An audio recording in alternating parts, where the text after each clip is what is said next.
Well, hello. Welcome to the podcast.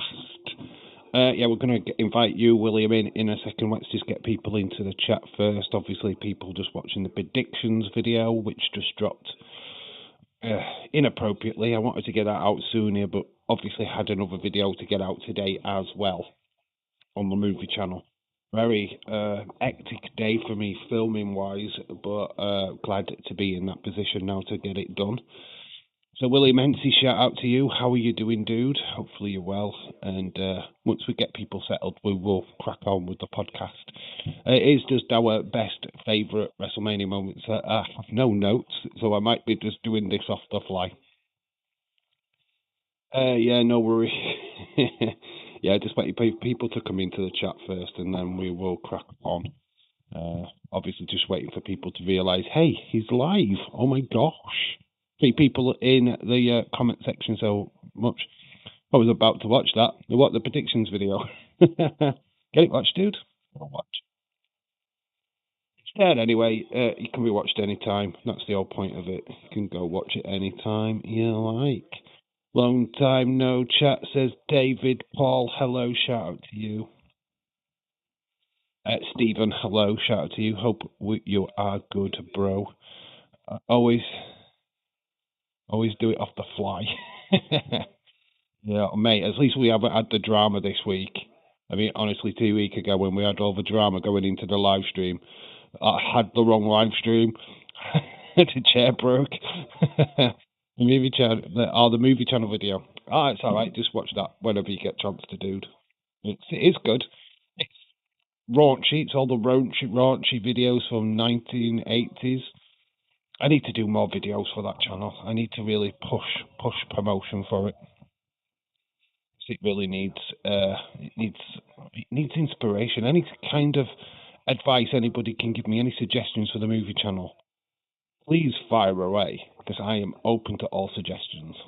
I am trying to look at a way of making it as interesting as possible. I'm watching the Harry Potter movie on HBO Max. The Harry Potter movie, which one? The new stuff or the old stuff? What are you watching? Say Harry Potter, because there's loads of Harry Potter. There's like 8 films. Boo, Aubrey wants to do it with Dave. Change TV rating. Oh, there we go. F it. I'll do it live. Lol. Hello, Aubrey. Yeah, hi to you. You know what? I had it on the other chat on the premiere. Didn't see him. The second movie. All right, so you're on Chamber of Secrets then. Okay, you could have done for that. I like the later Harry Potter films. I do find it hard watching the early ones now. Feel like they're a bit too babyish. I do like the other ones. Hello, shout out to you. We can see you now. I can see you now. You're in the chat. Hello, shout out to you. Well, we'll give it a couple more minutes and then we'll get William on whenever he's ready. We'll just crack on with it. Just to explain, to reiterate from the predictions video, please, non-members, put your predictions on that video. All of your predictions on there if you were playing the predictions game. The members, the last video, which I'll put on the member side, put your predictions there. It's as simple as that. Don't want to complicate it. I felt like I needed a week for people to actually get their predictions in. I felt like if we'd have done it Wednesday, it's not going to be enough time. I don't want people rushing. I feel like you've got a week now to get your predictions in. If you can't get it in a week, that's on you, not on me. I've given you a week. You should do a movie watch along. I want to, Stephen, but I can't until I get to 50 subscribers. And once I get to 50 subscribers, we can crack on. But until I'm there, there's no way. So I've got to get to 50. I can't go live. Well, I can. I think I can go live on my phone, but that's not the same. It's I need to be able to go live like we are now. So unfortunately, until we reach that target, there is no live streams. But yeah, I totally agree. Movie watch alongs is what we want to do on there, but I can't yet. Yeah, I'm kind of stuck. I'm stuck in that subscriber limbo, which hits every YouTuber when they start a new channel. We're on 38 subscribers at the moment, but we need to be on 50. So spread the word. I am trying to get content out constantly, but it's literally not enough at the moment. It's steady growth. So yeah, I need that boost. But yeah, movie watch alongs will be coming once we hit the 50 for sure. Anyway, William, are you ready to rock and roll, dude? Let me know as soon as you put the message in. I will give you a call, and we can crack on. No real plans for this stream, to be honest, but I think that's the best way sometimes. I think that's sometimes the best way is to go in with raw. Go in raw with no protection. Can I, I'm a mod, but not a member currently, put a prediction in? Yeah, the mods are just counted as normal predictions. So put your prediction in on the predictions video, but I'm not doing on the mod in the membership. But you can still put a prediction in as a mod, for sure. That's up to you. If you want to play the game, you play the game, David Paul. Them's the rules. Yeah, you can play. And if you did win, you nominate who you want to be mod. I do need to change over your second channel and make sure, that's modded as well. I will sort that out. Wait, what's the movie channel name? I need to make sure I'm subbed. It's Dave in Real Life Movies. It's DIRL Movies. Basically, it's this channel, but with movies on the end. It's literally... Oh, I can't really do it because it's going to ruin everything, but... Yeah, it is, my second account on X. It is pretty much that. It is that.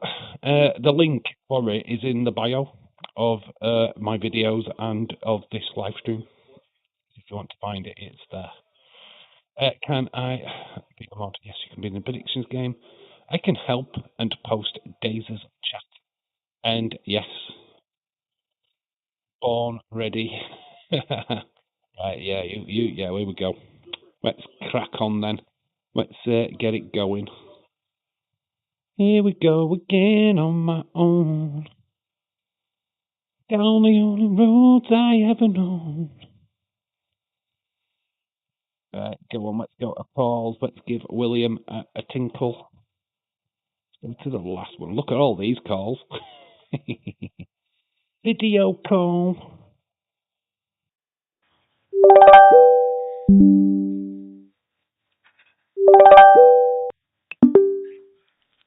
Hello.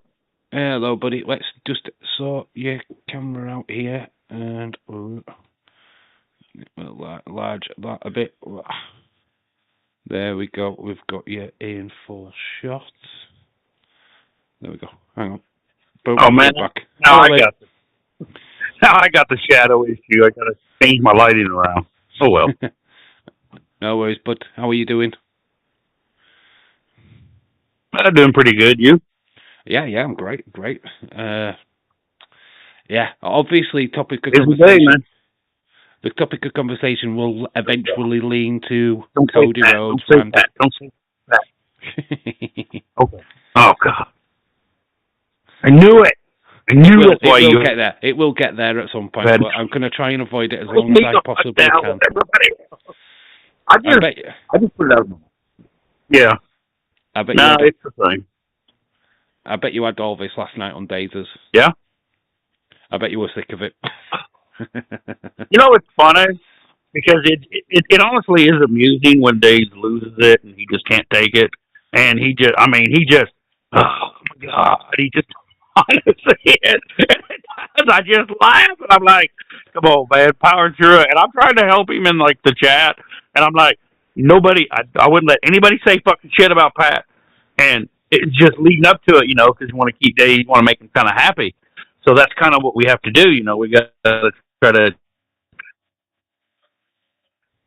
well, it's one of the things, us mods have to do is, we, for our masters, you and Dave, we have to try to keep you guys in good humor and not, dwell on, try to keep you guys, happy and positive, because then the chat reflects that. So when Dave goes negative, the whole chat just drops and everybody's like, fuck you, fuck this, god damn it, my fucking taxes are due, this sucks. And I mean, Dave, he just can't help it because it's the way you feel. But and then every question is all about Pat, and I'm just like, fuck it, I quit.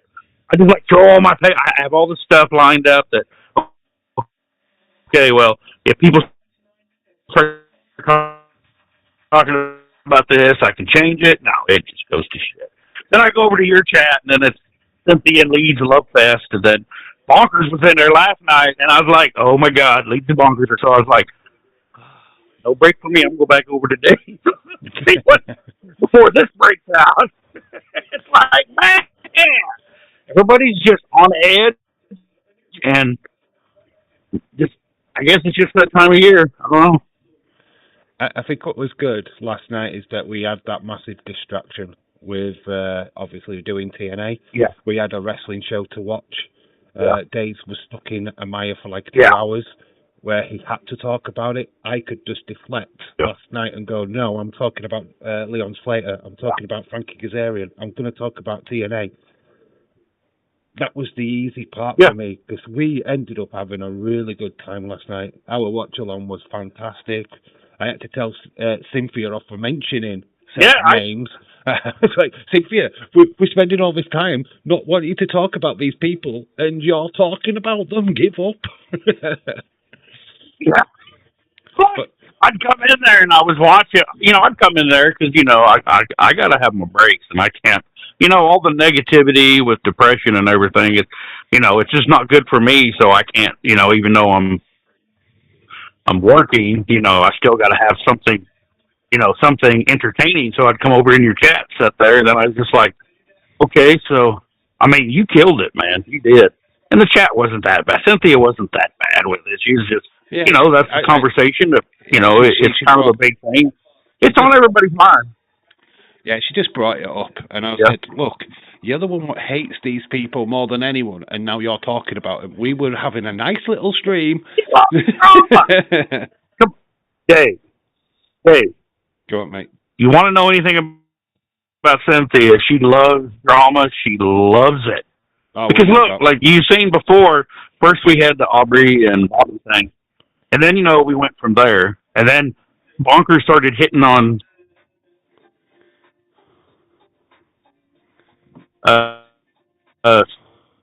Cynthia, like calling her babe, and you tell Leeds, I could tell Leeds, like Leeds was like, maybe I've had too much to drink, and he was like, you back off my woman, and I was like, this is.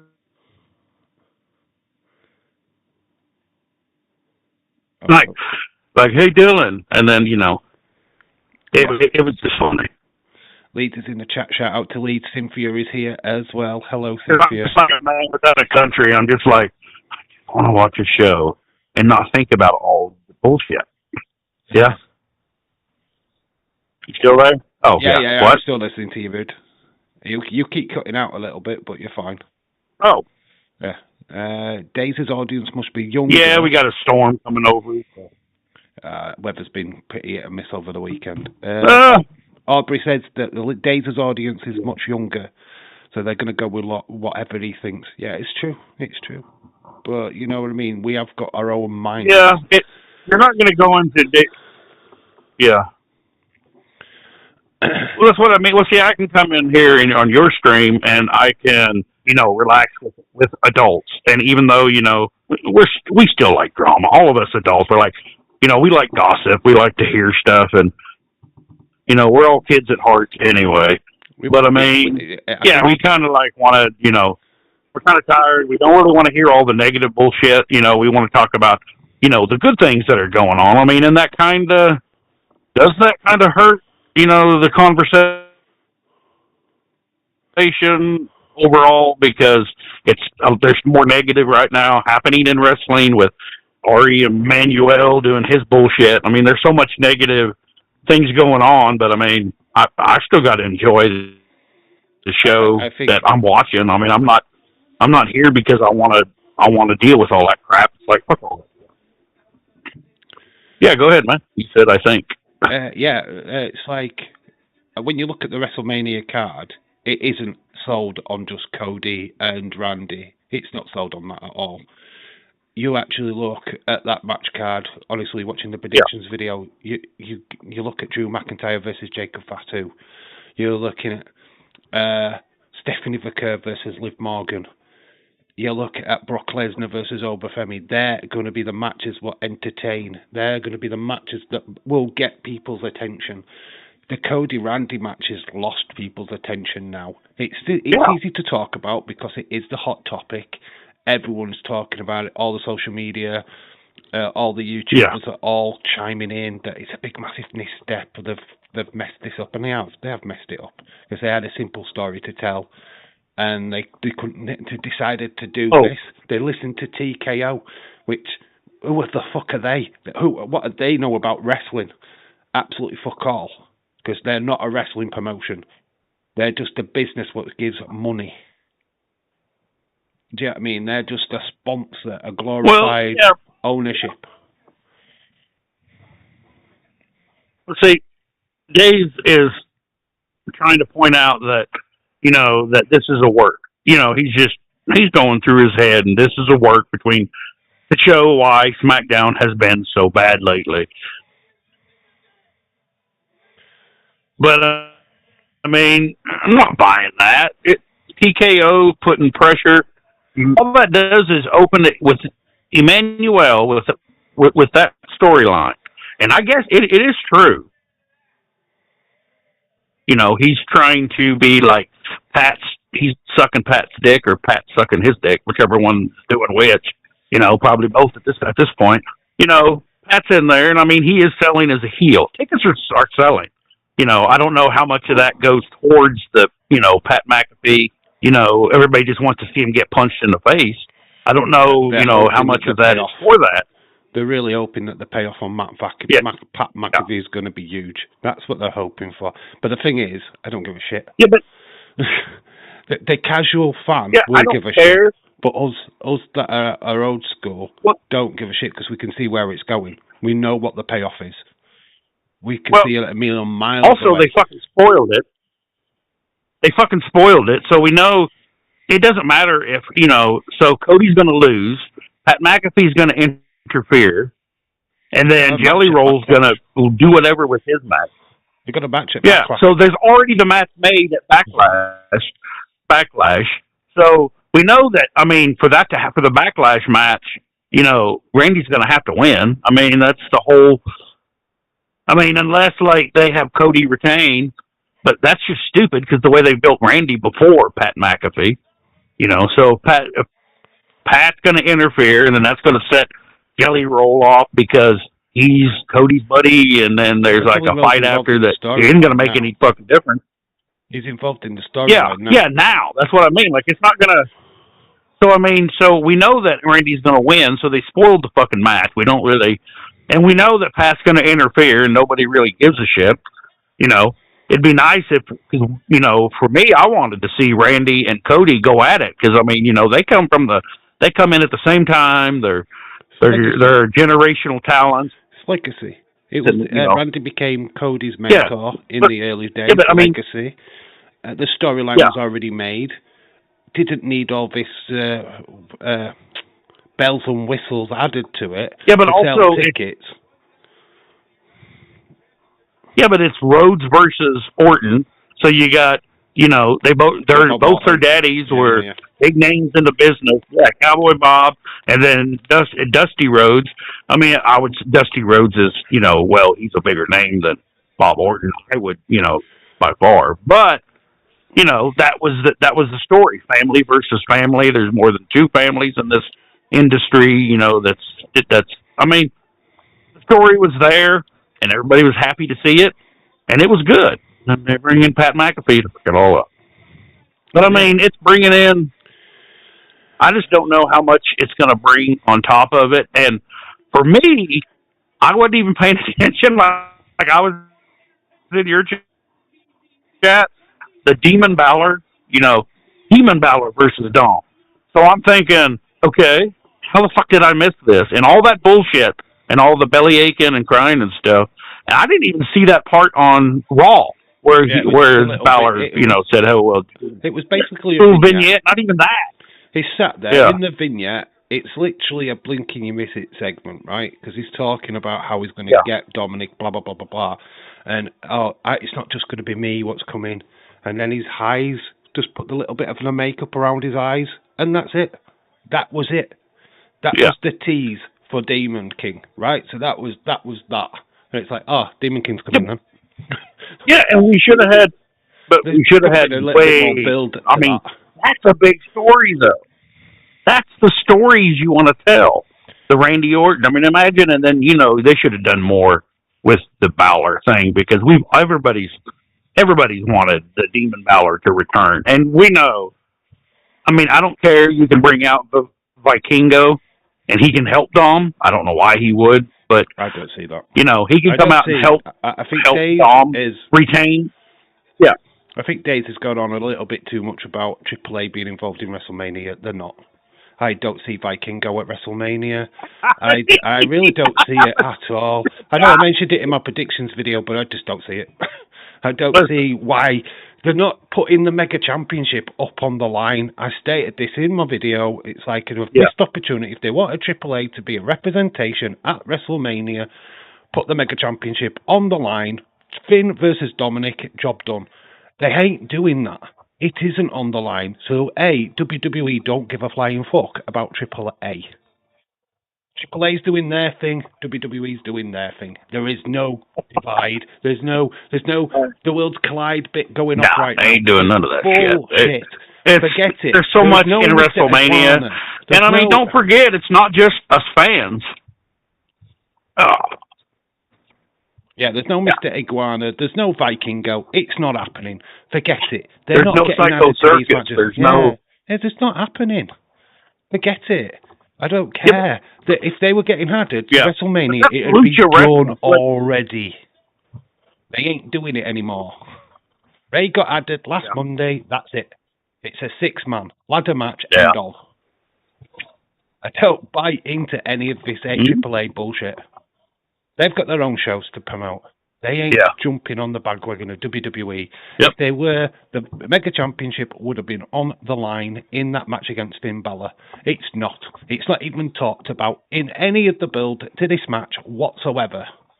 So, let's chill. Chill on AAA, people. Yeah. That's its own thing. WWE's its own thing. Oh my God, we get to Triple Mania and we'll be going, we've got to book Roman at Triple Mania. No, we don't. Fuck off. We got people, like me and a bunch of my friends and a bunch of us, in the background, just workers, We're all like, well, they would have to. We love wrestling. We still talk about it. We just don't tell them we talk about it. I don't know how that's. Well, we got contracts, and we're not supposed to like it, but we still talk about it, but just amongst ourselves. And we seen there's so much about Demon Balor would go to AAA, so then Finn, would bring the Demon to AAA, and I'm like, I don't think if WWE lets the Demon Balor, the Demon, go to AAA. That's kind of a shitty business decision, isn't it? I mean, honestly, like if they let something like that go, and then we get Finn in WWE, and then we don't get the Demon is the whole fucking deal. That's the package. Why would you not? Why would Balor win a championship, go to AAA, then have to compete? And why would they give them someone like a WWE figure like? The Demon. That doesn't make any sense because he's a main roster talent. I mean, that's main roster. He's a draw. Yeah, I think the thing is with Finn Balor still is, but the Demon is the real draw. Yeah. The thing is, the paint. I've said this about a million times. Finn Balor even stated it himself that the old Demon thing is just war paint. It's like The Undertaker. He comes down to the ring. He has that big, massive entrance. He has the strobe lighting. and it's all it's fear and intimidation. That's all that the Finn Balor demon character is. But Finn Balor, the name is Demon King, actually in his Celtic. That's what that means. So you know what he means, Demon King anyway. Mm-hmm. Finn Balor is Demon King. Yeah. But it's just war paint. It's just an intimidation. It's the added factor so that the opponent goes, oh, God, this guy means business now. Yeah. And that's what Dominic will be going into. Well, yeah, like it's all, the intimidation thing, and it's not meant that he's an actual demon or has power. I get all that, but I mean, make it like that. When he dons the war paint, you're in a match. Yeah, I know Vince was trying to do that. But, the demon paint, when you don, like even if, Celtic warrior, if you put those little green and black slices, on your face if you're Scottish, I mean, you're going to, you're there to kick ass and take names.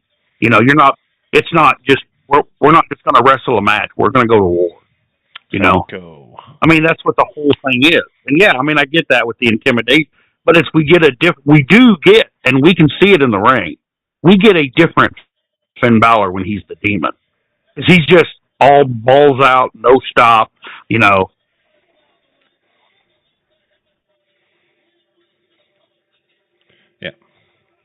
We're frozen a bit. Robert wants to give his life story in the chat, apparently. Shout out to you, Robert. That was just, and I can see where that pissed him off.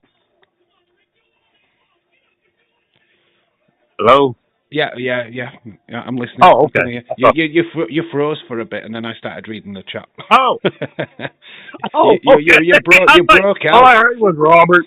Yeah, Robert's giving himself a life story in the chat. He's saying, "Oh, I'm going to tell everybody my life story." Awesome! I can't wait. Riveting. Can't wait for that video, Robert. Get it made, dude. Yeah, we need to listen. Entertaining video. I would just make up the fakest fucking life there ever was. I just almost outlandish shit. I fought aliens on Neptune 7. We've got 25 planets in our solar. That's the thing. You've got to Forrest Gump that shit.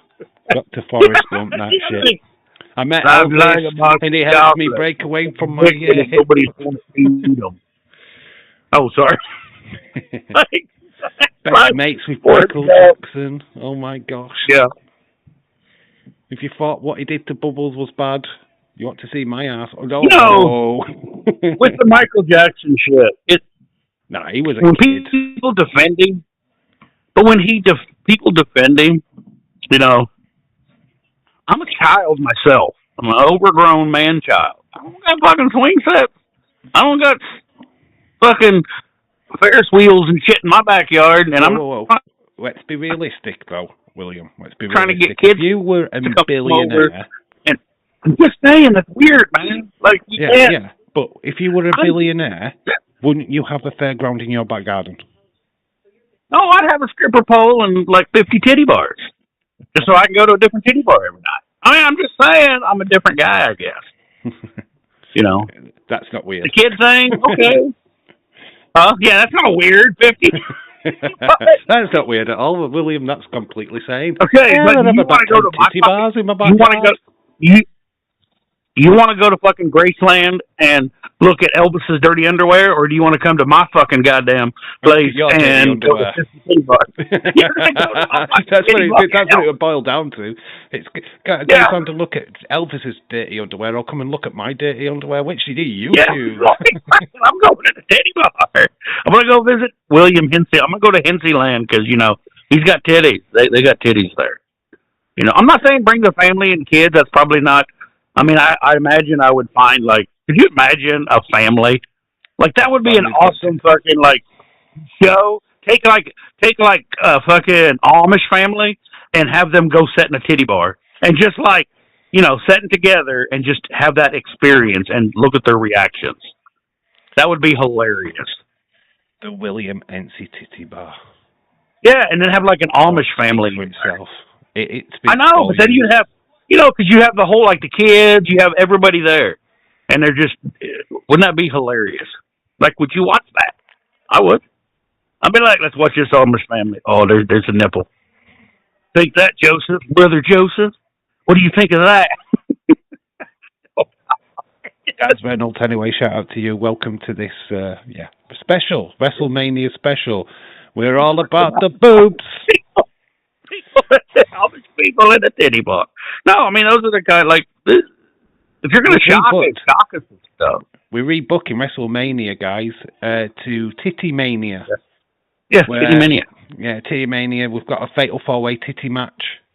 We're Lash Legend and Nia Jax spray their titties. Robert's like, what? Where? There's a huge piece of like plexiglass in between them, or like real glass, and they get their nipples hard and just like run at the glass, and then they scrape and try to cut holes in the glass and get it. Whoa, real glass? Whoa, no, real glass, bitch. What? Yeah. I can see AEW like the nipples are so hard, they're like ripping. You know, the nipples are. I mean, ripper. In the glass, like you break. You want to cut the glass, and to get to the other person, you got to first cut your way out with your erecting up. I don't know. Maybe that's an elimination chamber. Some breaking news in the chat. I want to bring your attention to this because Rick Hunter has been to Graceland. And he shit on the toilet that Elvis died on. So the toilet Elvis died on, Rick Hunter had a shit on. That's breaking news. That is toilet breaking news. Now I want to go. I've never wanted to go to Graceland. Now I kind of want to stop by. Just to take a shit. I would just literally go out of my poop. Middle of the toilet. Yeah. Just drop a brick. Everybody's around. It's a toilet. Now. It's what it's there for. I'm having a poo. I need to go poo. Yeah. If you don't like it, look away. Yeah. It's a ripper. That's right. We should be able to visit Hitler. By the way, shout out to we should get to go to Hitler's bunker where he killed himself. We should be able to go there and like have a wank if we want. I mean, it'd be like, take that, Hitler. Yeah, fuck you, Hitler. We should be able to do that stuff, right? What do you want to wank Hitler? No, you want to wank off and shoot your nuts in his bunker because that's like fuck you, Hitler. You've got to drop a douche. Yeah. You can shit too. Have a wank. That's a bit weird, isn't it? It's like what's getting you off? It's getting you off. Because Hitler's dead. That's like fuck yeah. He's dead. You got to jerk off where he last was, so his ghost will have to like fucking watch it. Get her on the floor. Isn't that how it works? Relayed. Start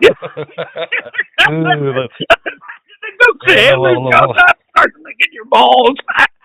God damn it. That's where his balls were. Okay. Yeah. Why does it every time me and you get together we go flipping off rail? Yeah. No, we didn't get back. How did we go from talking to WrestleMania special to Hitler and licking his ball? I don't know. I've got some kind of vitamin deficiency or something. I'm not eating the right foods. My brain's rotted. I mean, I really don't got no excuse. Oh, mate. Yeah. This is what SmackDown has done to us. This is what happens to WWE and TKO when respectable people start going batshit crazy on a podcast. Yeah. It's like we're supposed to talk about wrestling. It's like, I don't, because it hurts. It hurts to talk about wrestling. Don't make me talk about it. Please don't I don't want to watch. Do I have to watch night one of WrestleMania? Please don't make me.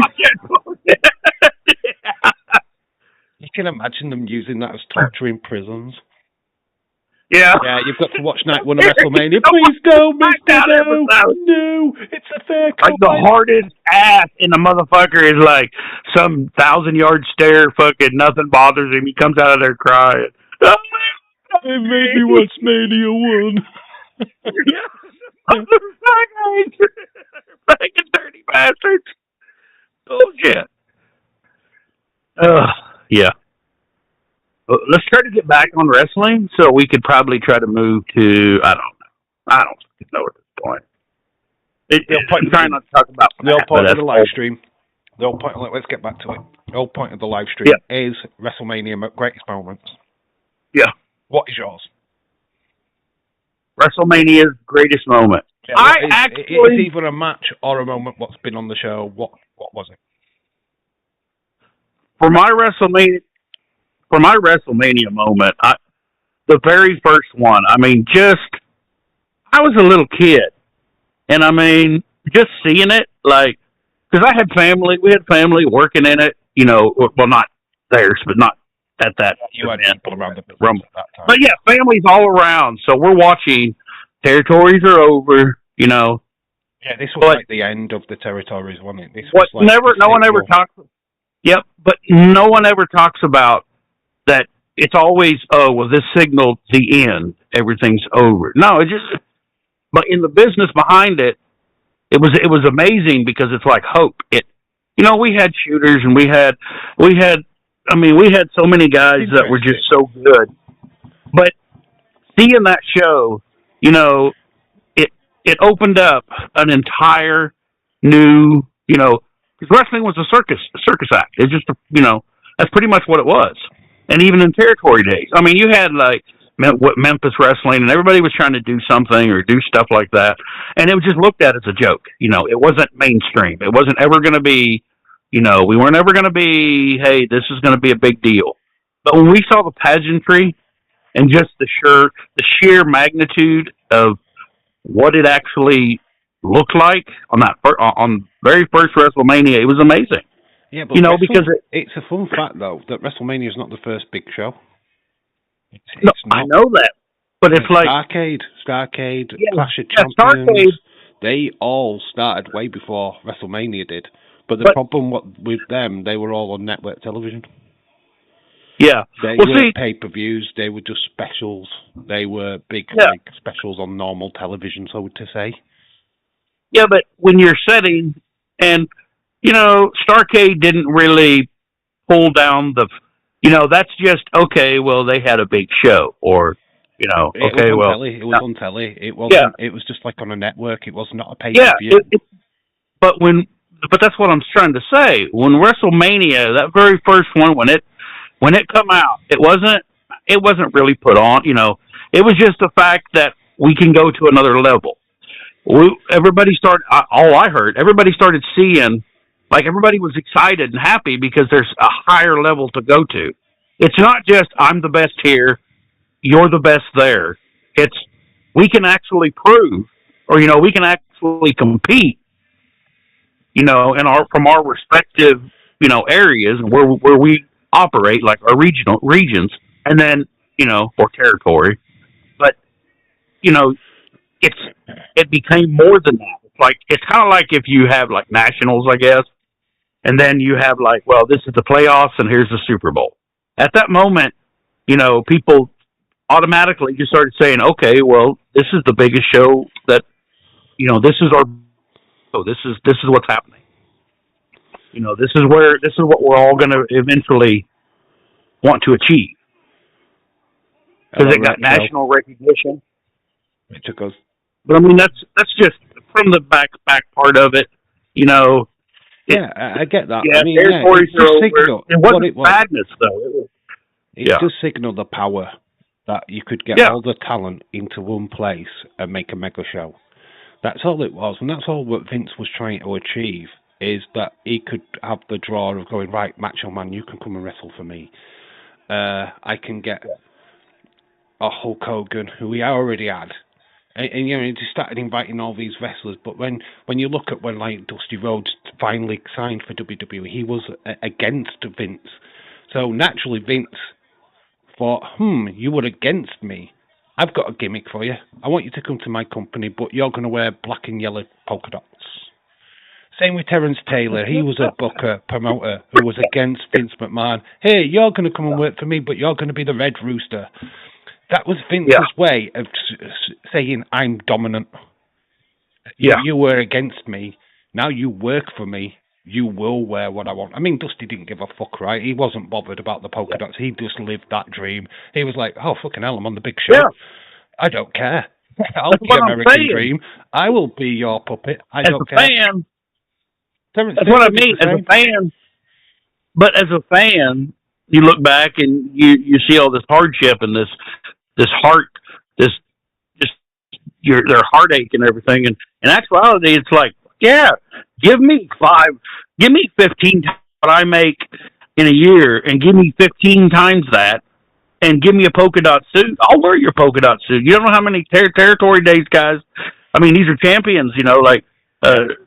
And I mean, they're legendary on the independent scene. Yeah, but they're having to go to a car lot and do a car lot commercial. Yeah, but like the sponsors, even, you know, they're out there doing, like, you know, Crazy J's cars, come sell a car, and you're doing those are your sponsors, and you're not getting, like, you know, you're not getting all this free stuff, and, you know, you're just like, they didn't give him a car. There's no weekly. You just got paid like, oh well, this Snickers. You do $1,700. That's big money back then, but $1,700, and that's all you get, you know. So that's kind of how it went. I mean, you've got to look like your modern times. I mean, using the example of Dewdrop. Yeah. Oh, it's like Dewdrop. We were all pissed off that she didn't have a name Piper Niven, and she just turned around and said, "Well, look, I'm on the show. I'm on TV. I'm getting minutes. I'm getting paid to be on the fucking main roster. What you talking about? Time, and I'm making a shit ton of money. Fuck you. Who are you telling me that I can't? Well, it's not just the money. She's also building herself. You know, herself and getting sponsors, and her life's improving dramatically. Pete Dunne. So it's like, well, yeah. Pete Dunne's another example. He came up to the main roster. Yeah, they changed his name to Butch. But he's just turned around. It's like he's playing a Mexican flipping luchador now. And it's like, I'm getting TV time. I'm getting prime time fucking viewing here. I'm on TV every week. What are you doing? Yeah. You've got the Wyatt Six sat in catering. Well, fucking him and Tyler Bate are on TV every week. They're not just on Raw. They're on SmackDown and they're on AAA. Where the Wyatt Six are sat in catering, not on anything. You know what I mean? So who are you laughing at now? Yeah, and I might have a mask on, but at least I get fucking TV time, you mugs. You know what I mean? Yeah. That's how Pete Dunne looks at it. That's how Dewdrop, Piper Niven looked at it. They're getting TV time. They might have the ridiculous name and the ridiculous gimmick, but they're on TV. That means they're getting money. They're getting booked. They're getting sponsorships. And those sponsors are looking. Those sponsors are watching. Yeah, and, you know, you're getting exposed. In catering, getting fuck all. See what I mean? Yeah. So you've got a yin and yang. You've got to take the shitty jobs. Kevin Nash, as the Oz, we mentioned 2 weeks ago, the worst gimmick ever. Oh, yeah. WCW. Look at where he's at now. Look at what his career gave him. He took the shitty job. He came in as Oz. Look at how his career projected up. Mick Foley started as a jobber in WWE as Jack Foley, his dad's name. Look where his career took him. You've got to start at the bottom to work your way up. Right. You've got to take the shit jobs to get the good jobs.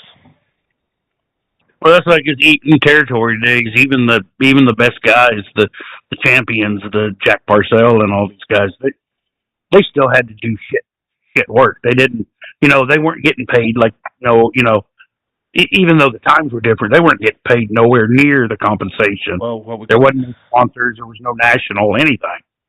I've got to break it up because Patrick has just dropped the biggest bombshell in the chat. I mean, it's one of the biggest stories, breaking news things.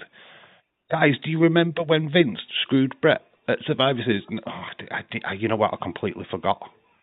I had completely forgot. That's just like talk we brought when the fuck me down to What?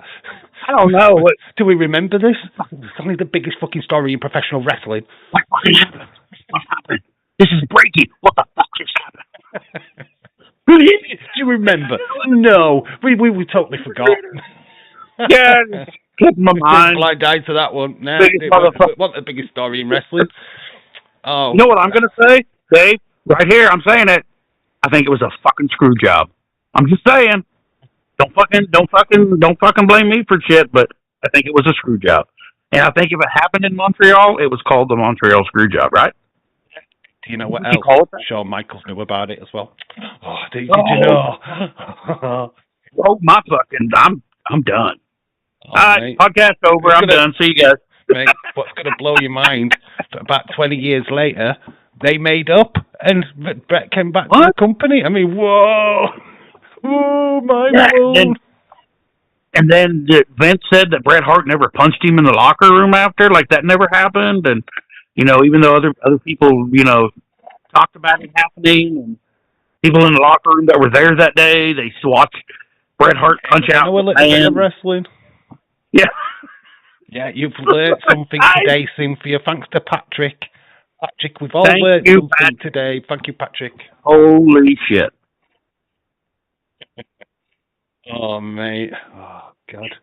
Wait till they find out that the Ministry of Darkness, it was Vince McMahon. Oh, shit. Oh, I spoiled it. Oh, no. Spoiled a major storyline. All the chaos now, yeah. I love you, Patrick. Come on. I love toffees. Hey, old Ben. How are you doing, Ben? Yeah.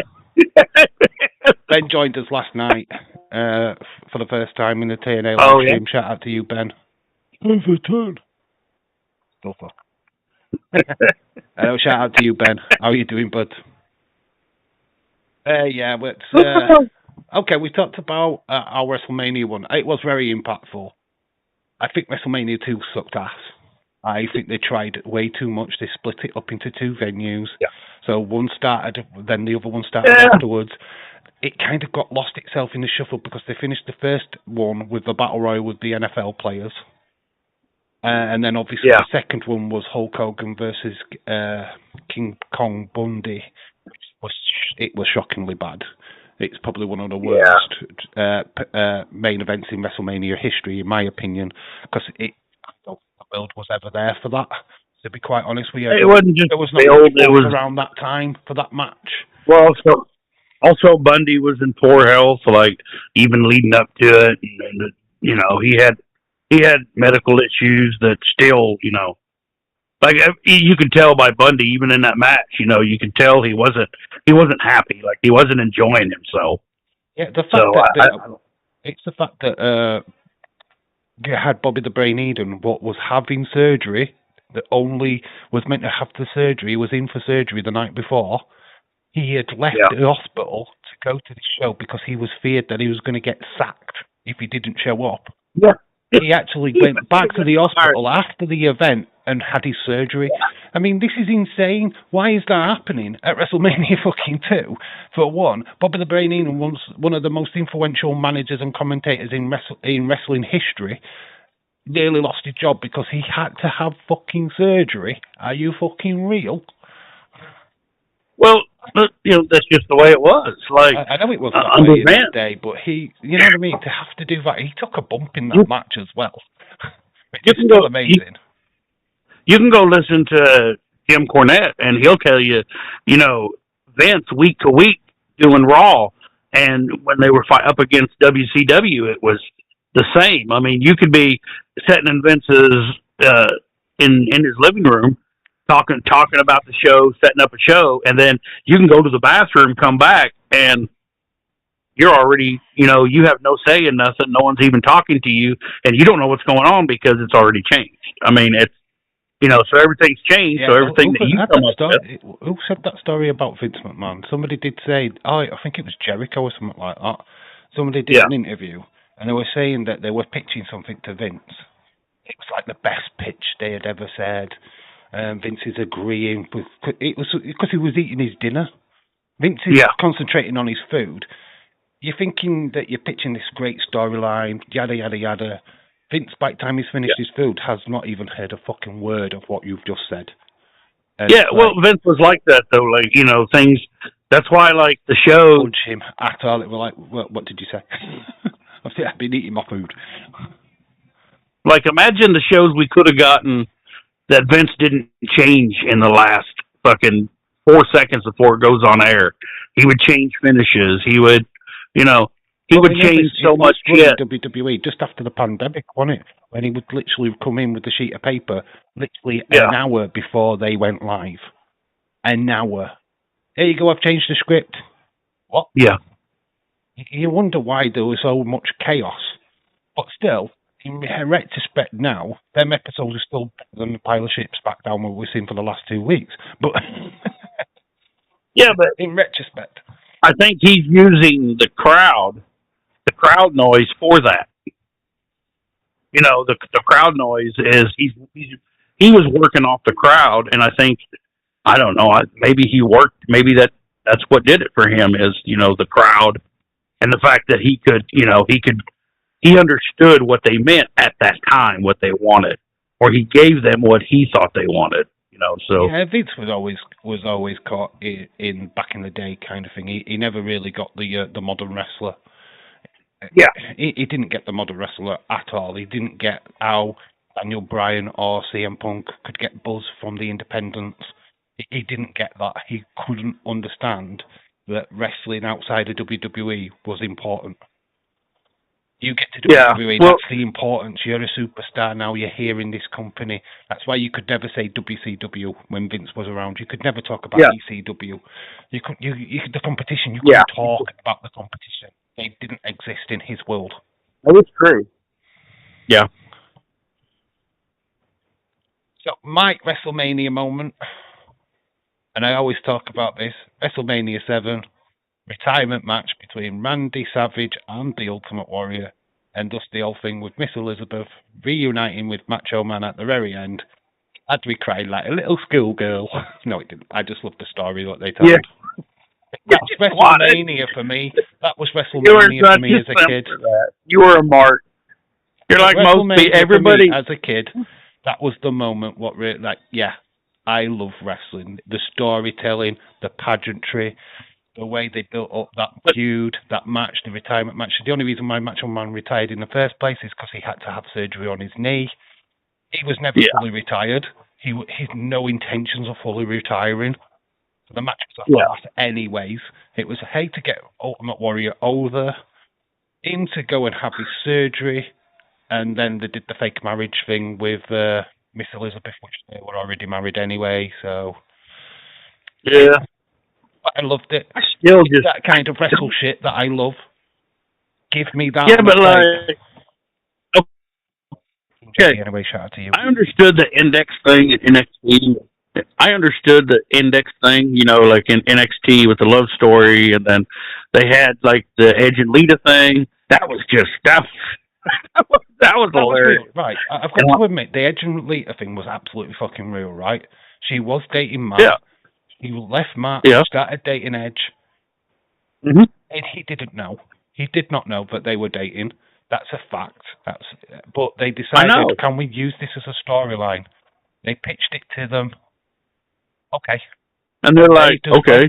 They went for it big time. They made it look as real as they possibly could. And which is credit to Edge and credit to Matt Hardy. They took it on, Matt Hardy taking it on the chin for one, because he got it right fucking. He got in that feud. Yeah. He took it on the fucking chin, man. Yeah. So respect for him for doing that. I think if you really want to be technical, I think Lita took it on the chin. I think that's who took it on the chin. Yes, I mean, the balls on the chin. Yeah. Well, yeah, I can see that, but it needed to happen for the Rated R Superstar to come into fruition, and what a great character that was. Yeah. Yeah, like that's my pinnacle. That's like, as far as the show goes, is that sex celebration on Raw, in the ring, in a bed. And then when Edge went under the covers, I was like, now he's doing something. Like, he's not just... He did. Of course he did, because there is a clip, and I had it freeze-framed for ages, of Lita's tit. She was fully topless underneath that bed. In the bed sheets. She had no top on. That was real. Yeah, but like, you can see when he goes under the covers, and, honestly, you can see Lita's face like, oh, this ain't supposed to happen. So that... And I'm just like, well, I mean, I can't say I wouldn't, do that if I was under the covers with Lita. I mean, I can't really. He had a face full of something. Yeah. He had a face full of something. Let's just put it that way. Yeah. He was just checking that there was no, bed bugs. You all right, mate? Yeah. Yeah, no, I'm good. I was just looking away, hearing sounds and stuff, and I'm like, wait, what the hell is that? I think you love it when you just get a random noise and you're just like, what? Yeah, I'm just like, What the fuck is that?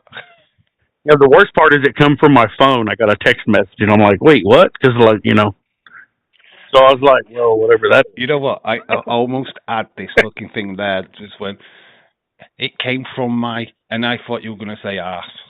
This random noise just came from my arse, and I didn't know. I don't know what it is. That noise? I got to change I think it's, how, like, we get older, and, like, we always made fun of, like, the walking farts, like we always, grandma and grandpa, they fart all the time.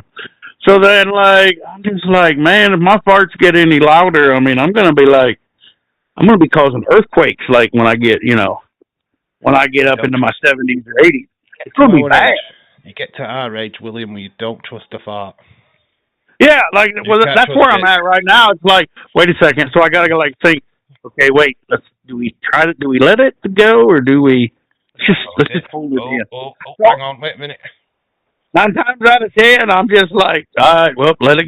I mean, a lot of times I'm just like, let it go, whatever it is, it is. I mean, you can tell, but like, it's one of those whoopsies kind of thing. I just have to read this comment out loud. It's right. Ben. It relates to you as well, because City won today, by the way. Mm-hmm. So it said, great win today. Dave, hope Liverpool are keeping the Prem warm for Man City. You know what? If Man City win the league, it's completely fine. I'd rather just laugh at Arsenal right now. I'd rather just laugh at Arsenal. No, it's not, because every fucking, you're going to have retro, you're going to have me coming in going, I don't know, if we suck so bad, why do we... No, wait a minute. This signifies the worst in fucking Arsenal Football Club. I can sit back and laugh at them fuckers. It's so much fun. Them in the most dominant position that any club has ever been in to win a treble or even a quadruple, and for them to come out of this season with full call would be fucking awesome. The biggest bottle job in the history of bottle jobs. I am so down for that. So if City wins the league, I'm fine, as long as Arsenal lose everything. They have to lose everything for me to be fine with it. So I'm totally down for that. I really wished it weren't Man City, but what can you do? It's even worse if it was Man United. So it's a bit of yin and yang. I've got Man United and Man City in them positions. I'm not really. I mean, of them. I am exactly what you described. I mean, I'm a fake Man City fan. Like, I mean, I'm a fan of Man City. Don't get me wrong. It's just they were winning, and I came in, and I'm a fan. And I'm just like, well, Man City just seemed like that's the team that I want to have because they're doing good. So why would I want to pick a team that... But granted, William, let's be honest, though, I could do that. I could be an American football fan tomorrow and go, I'm going to pick the team what just won the Super Bowl. Oh, yeah, baby. I've done the Super Bowl guy. Didn't you guys all pick the Chiefs? I mean, Gaze picked the Chiefs. Didn't you pick I'm a stand-up. When I was a kid, I'm a Jets. I forgot Miami Dolphins. Yeah. No, I'm not Miami Dolphins. I'm a Jets. New York Jets. Oh, the Jets? I was a Jets. Oh, yeah? Kid. Never won anything, but... Fuck New York, though. I was a Jets. Fuck New York. It's like, it doesn't matter. I like the New York Giants, New York Jets. Yeah, but they're New York. Like, the whole country just hates New York, and they hate L.A. Like, we all... Like, fuck you. I'm from L.A. Fuck you, L.A. All the L.A. teams, all the New York, it's like, fuck you guys. What I should do is stay faithful to my love of my life, Bailey, and become a San Fran fan. 49ers all the way, dude. Yeah. Bay Area, whoop. I'm a Bailey. Okay, well, I used to like the San Francisco 49ers when they had Joe Montana. I don't like Jacksonville because that's the place where AEW's from. Fuck them. Fuck off. You know who I don't like? I don't like the Houston Texans. It's like Houston. I mean, Dallas Cowboys and Chiefs. Those are the worst teams ever. But I mean, the Houston Texans are like, do I hate you? Should I hate you? You suck. You guys ain't worth a fuck. So why should I even? I don't even rate them in a game. I'm like, oh well, I don't give a shit. As long as they're gonna lose. I mean. I'm actually a Like when the London. Steelers play them, I'm just like, we get a free win. I'm actually a London Monarchs fan. Oh, there you go. Yeah, we used to. Right, we did try it. We dabbled with it for a short time. We had a European league. We had the Barcelona Dragons. We had the London Monarchs.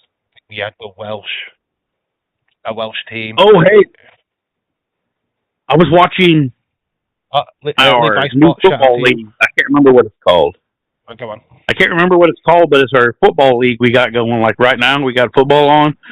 Did you know they put FC and CA and stuff in their names? Just like for like soccer teams.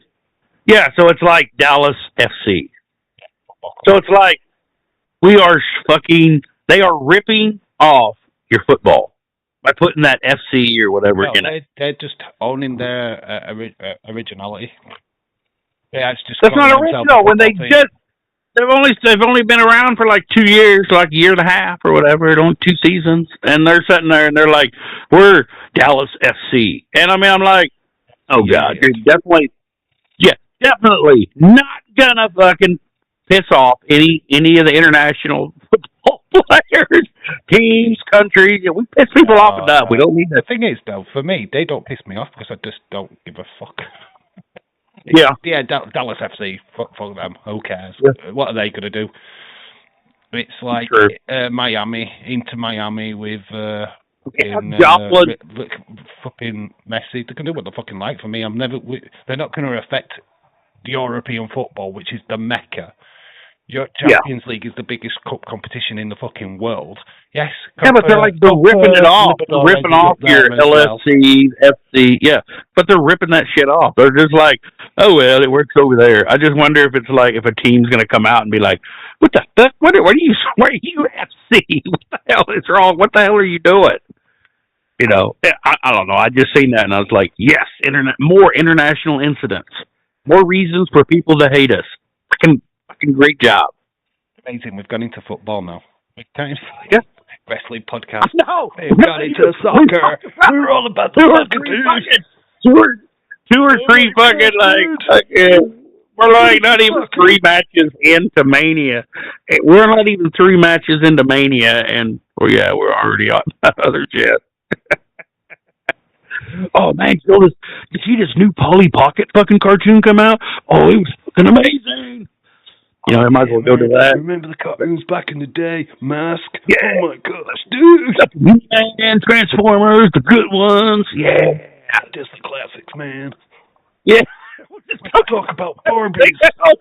And then at the end we'll just speed run. Then at the end of it we'll just speed run through our predictions and whatever we think about the fucking WrestleMania. 2 nights that we just don't. I've talked about like the Pat stuff so much, and I know it's not that's what we talk about. That's what everybody's talking about. So how do we avoid it? You can't. That's what everybody's talking about. That's why in the predictions video I just bypass. I just went, Randy wins. That's it. Randy wins. Like, there's no attention to it whatsoever. Randy wins. Let's go on to the next night. Come on. No point talking about it. I'm not wasting my time. Yeah, you're just like fat. Yeah, but like that's what everybody wants. Everybody's like, what's he going to say about Cody? What's he going to say about Randy? And they go, Randy wins. Bye. See you later. Yep. See you. Randy wins. How does he win? What happens? What is the crowd? No one gives. I don't know. I just know he wins. I'm out. And just start talking about something else. It doesn't matter. It really doesn't matter. Storyline sucks. We can have a match at Backlash. It's like, we're done with it. WWE, we don't give a fuck. Stop watching. Yeah. But it's like I said on the SmackDown live stream, they should just walk out at main event. Walk out of the stadium. Just get your stuff. They're not going to do that kind of shit. I mean, no one's going to do that. They sit there. That would be awesome if fans got together like that, and we all. But I mean, like we as a community could do something like that, or you know. Fan base but are fickle as fuck, right? They are the most fickle fucking fan base. The IWC will turn on each other in a fucking heartbeat. Honestly, I have never known a shittier, worse fucking fan base in the world. We are such a fickle set of fuckers. right? We will turn on each other in an heartbeat. What, you don't think Liv Morgan's going to win? I fucking hate you. I hope you burn in hell. Oh, but are you a best fan? Are you a good fan of Cody? Oh, then you're my best mate. Fuck off. Yeah. It's like, well, no, now Cody, I'm like an anti-fan, like an anti-fan. Like, I just, like, whatever, like, we have, like, Brony in the chat where he's like, Pat McAfee's the best thing to happen to the WWE. Of course, you don't believe that. Happened to American football. Yeah. But it's fine. Even then, he was shite. He was fucking shit. I never heard of him. Yeah. That's the thing. Right, Pat McAfee, to me, until he went into NXT, who the fuck was he? I never heard of him. We've got stories. If he's talking about him. Yeah, I've heard of Michael Jordan. Anyone around the world has heard of Michael Jordan. I don't know. Michael Jordan shows up, you know, at your basketball game, and you're like a 6-year-old. That's a big fucking deal. You know. Yeah, Michael Jordan is world renowned. He's a big fucking name. Shaq O'Neal. He's a big name. Do you know what I mean? But Pat McAfee, and these fucking footballers which show up at like if you brought Raw, okay, we just don't know. It's like this. Rappers, Little Yachty. Yeah. Who the fuck's Little Yachty? Yeah. I'd rather go with his cousin Big fucking Bertha boat. Yeah. Well, like Omos. Omos isn't a great wrestler, but if Michael Jordan come on and him and Omos played a game, you know, in WrestleMania, but they'd have to play like they have to play basketball or something, you know, do like, you know, best of 5 or something, whoever, you know, that would be interesting. But I don't want to see Michael Jordan and Omos wrestle. Like, that would just be, what the fuck is this? I mean, and then, because you know Michael Jordan would have to win that, because, you know, he's the star. Just let me intervene just for a quick second. Levi Sports, shut the fuck up. We know we're going to lose to PSG. It's not fresh news. We've already accepted it. Shut the fuck up. You're talking about We've already accepted it, mate. We got to win. That's as good where we get this week. We'll probably lose 3-0 to PSG. We're not bothered. We're looking forward to next season. Yeah. Coming in with the chat with that kind of crap. You're who are you? A Manchester United fan? What are you winning this season? Yeah, shut up. Go to bed. Ta-ta. I'm only kidding, mate. I just hate it when people think they're being cocky in the chat and they go, Dave, you're going to get knocked out. Yeah, how many Champions Leagues did you win? How many have we won? Shut up. Oh, fucking bastard. I'll punch you, this motherfucker. There's a meat hook. I just hate that. I hate that. I mean, there's bants and bants, but you're just coming in and attacking me for no reason when we're not even talking about football. Nah, let's talk about football if we're going to talk. But not when I'm talking about something else, dude. Yeah, so back to WrestleMania. Yeah. Let's try to get WrestleMania done, and then we can talk about whatever. We need to try. Yeah, let's just tread through this. The shit show that is the best match. But all right, let's do this then. What is going to be the highlight? What is going to be the best match? What's going to steal the show? Night 1. What's going to steal the show? Night 1. Which match is going to steal it? I'm going to say it. I know which one I want to pick, but I'm going to say which match is going to be the match of the night. Stephanie Vaquer versus Liv Morgan. Yeah, there's going to be so much interference, though. Like, Raquel's going to come in, and, you know, I mean... you get a devil's kiss on Liv Morgan. Yeah, but it's... Yeah, okay, that's a different reason why that's the match of the night. That's not, you know... It's the only reason why I'm watching. I mean, what do you want? You want all the men and women? I mean, men and women all stand up, and all you see is like hard nipples and boners in the crowd, and everybody just like salutes to the match. I mean, that's kind of what. Great WrestleMania moment. That actually would be. That would be the best fucking way. That'd be the match for years. It'd be talked about for years. Everyone with their tits out and dicks out, and they're all going, oh yeah. All you see is the whole fucking crowd. Hard nipples and boners. That's all you can I ask for one thing? What I want to see at WrestleMania? I want to What's see that? a Free the Penis t-shirt. Yeah. An hashtag Free the Penis. If I get one of those, I will be the happiest guy on earth. If somebody's got a WrestleMania, Aaron should do it. Where's Aaron? Where's Aaron at? Yeah. He should wear a Free the Penis t-shirt. He's going to WrestleMania. He should have a Free the Penis t-shirt. Where are you, Aaron? Oh, I love that. Somebody just wears a Free the Penis t-shirt. Yeah, we're gonna fucking made. Free the Penis. If you see hashtag Free the Penis. Oh, mate. You wonder, because I know that would be directed directly at me, and I'd be just like, oh my gosh, I created that, baby. That was all me. People fucking recognize you sons of bitches. Mine. I did that. That was me. Yeah. I had my WrestleMania moment, god damn it. Yeah. Everybody wants one. I mean. So what was your highlight of WrestleMania? Dave's Break It Down video for WrestleMania Night 1. Audience crowd member, Free the Penis. Penis. He freed it. I don't want to see. Hey, I don't really want to see everybody's penises out and them waving them and shit or standing at it. The whole point of Free the Penis is because obviously we have Free the Nipple with women. Yeah. It's a contrast to that. I don't want people walking around with their dicks out because that would be extra awkward, right? Yeah. I imagine me walking down a nudist beach and going, oh, God, his penis is bigger than mine. Oh, my gosh. You got to remember, Dave, 10 years from now, you're going to be like going to the beach and your daughter's going to have your grandkids and you're going to look down there and you're going to be like, oh, someone comes up, hey, Dave, Free the Penis. And they pull. You're like, you stupid motherfucker. Like. I already dread. I'm already dreading Free the Penis. And you're just like, damn. Or in the supermarket. I'm already dreading Dave get the tissues. But in a supermarket, that's fine, because I'll just make sure that I'm near a tissue aisle and go, okay, here's the tissues. Start throwing them. Can save that one, can't I? You can save that one. That's saved. Yeah.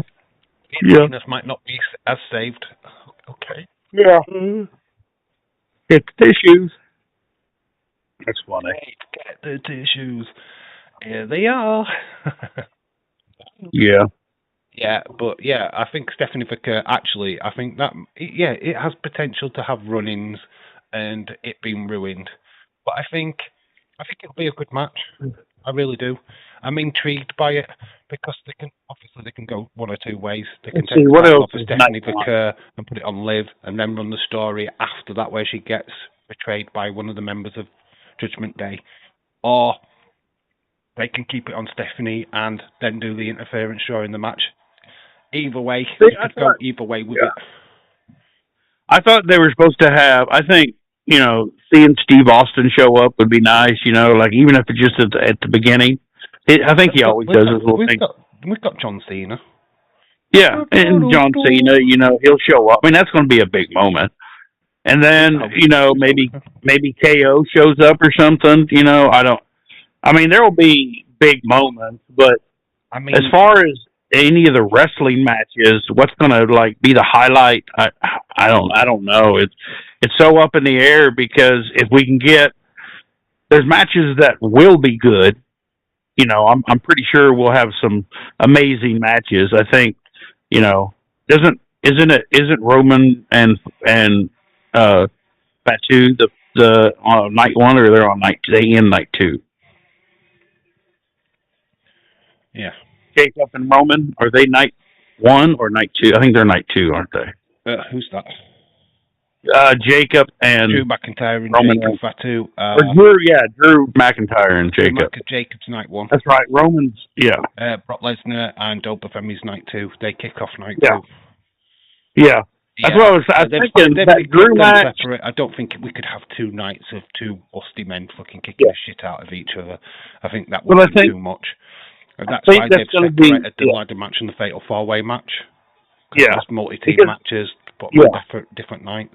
But for me, those are the 2 matches, and I'm glad they're doing night 1, night 2, because then that gives me, I just want to see 2 guys just beat the shit out of each other, and I think those are, it's like, I don't know, it's not really a matter of it's wrestling, it's just, I don't think we're going to see like from either one of those two matches. We're not going to see, a technical display of wrestling. It's going to be a beatdown. It's going to be glorious. It's just going to be a bloody fuck you, beating ass, beat ass. We already had a little preview with we've had SmackDown. Ben's got a question for you, and you won't keep asking me this question, but let me ask William a question. What match are you looking forward to at Mania and why? So what match are you looking forward to? This is a question from Ben. That I'm looking forward to and why. If I'm really going to be perfectly honest, it's those two. It's the Drew and Jacob. I mean, those two matches are going to be just beatdowns, and I mean that's Brock Lesnar. I just want to see it. So if I can get those two matches, the Lesnar and Oba, I mean, it's going to fight. I know, I don't care, but it's still I want to see how they do Oba. How Oba, I know Brock's going to win, but that's what you should say. How over Oba is. It's a mouth tongue. Yeah, it's a twister. Over, there you go. That's the best way to say it. Oba is. Yeah. How Oba is over. I mean, those are my two, because those are the fights where, I mean, you got CM Punk and stuff, but no, come on. I mean, those are all like show ponies. Well, I'm interested to see if they actually unleash the Samoan werewolf. If they let him do what he does in MLW, then we are fucking going to be blown our way. We are going to talk about that match. I mean, we've got to let him fucking do what he does. Yeah. That man is a fucking mad guy. He is fucking crazy. Yeah. But he's good. He's safe with it. He's proper safe. He looks like he's going to kill you, but he isn't. He is so safe. And we need to see that. I want him to jump off the stage onto. Well, that's who we started to see when he first came on to the main roster, and we first seen him. That's what he was. He come in, and we still didn't get the full Jacob, but I mean, but that's what he was. And then he started losing. I mean, I wasn't too big on the whole, no sell gimmick. I mean, I mean, for Jacob, he just needed to be vicious. The no sell gimmick has been synonymous with Samoan wrestling. Yeah. Yeah, you never hit a head shrinker in the head because they don't sell the shit out. Yeah, don't fucking And he's a part of that. Yeah, he's still a part of that. So you know what I mean. Him no selling the head. Yeah. Is what the Samoans do. It's history. It's storytelling. They've been doing it for years. So I completely understand that bit of no sell. In fact, I see Solo Sikoa sell, and it's like, Solo, what you doing? You're not meant to sell. The whole point of being Samoan is that you don't sell that shit. Yeah. Some of them are a lot weaker. WWE Yeah, and then you had the Samoan spike, Umaga's move. And I mean, that's supposed to be a deadly move. And then you have everybody and their fucking brother, dodging it or getting out of the way. And, and then Solo just looks like like an idiot just standing there like, well, that's the only thing you got. You set everybody up for that one move. Yeah. I mean, and they do. They make him look weak. At least make him look where he can take he can take battle damage. Don't just be knocking him around like he's fucking. I've actually worked something out. Get this. I've worked it out just in my tiny little brain just then. You know why SmackDown has been shit for the last 2 weeks? It's not built for Pat McAfee. Oh, it's not built for Pat McAfee. It's built for the Wyatt Six. It's to make them look absolutely exceptional when we see them on Friday against MFTs. That's what this is all about. So when we get to that match, finally, we're going to be, yes, this is fucking awesome. And we forget that they've been in catering for the last 2 months. And it's just going to be the best match ever. Oh, my God. We've been into it. We've had so much shit for the last 2 weeks that we're just like lapping this up. Going, you think they're going to tank? Feed me.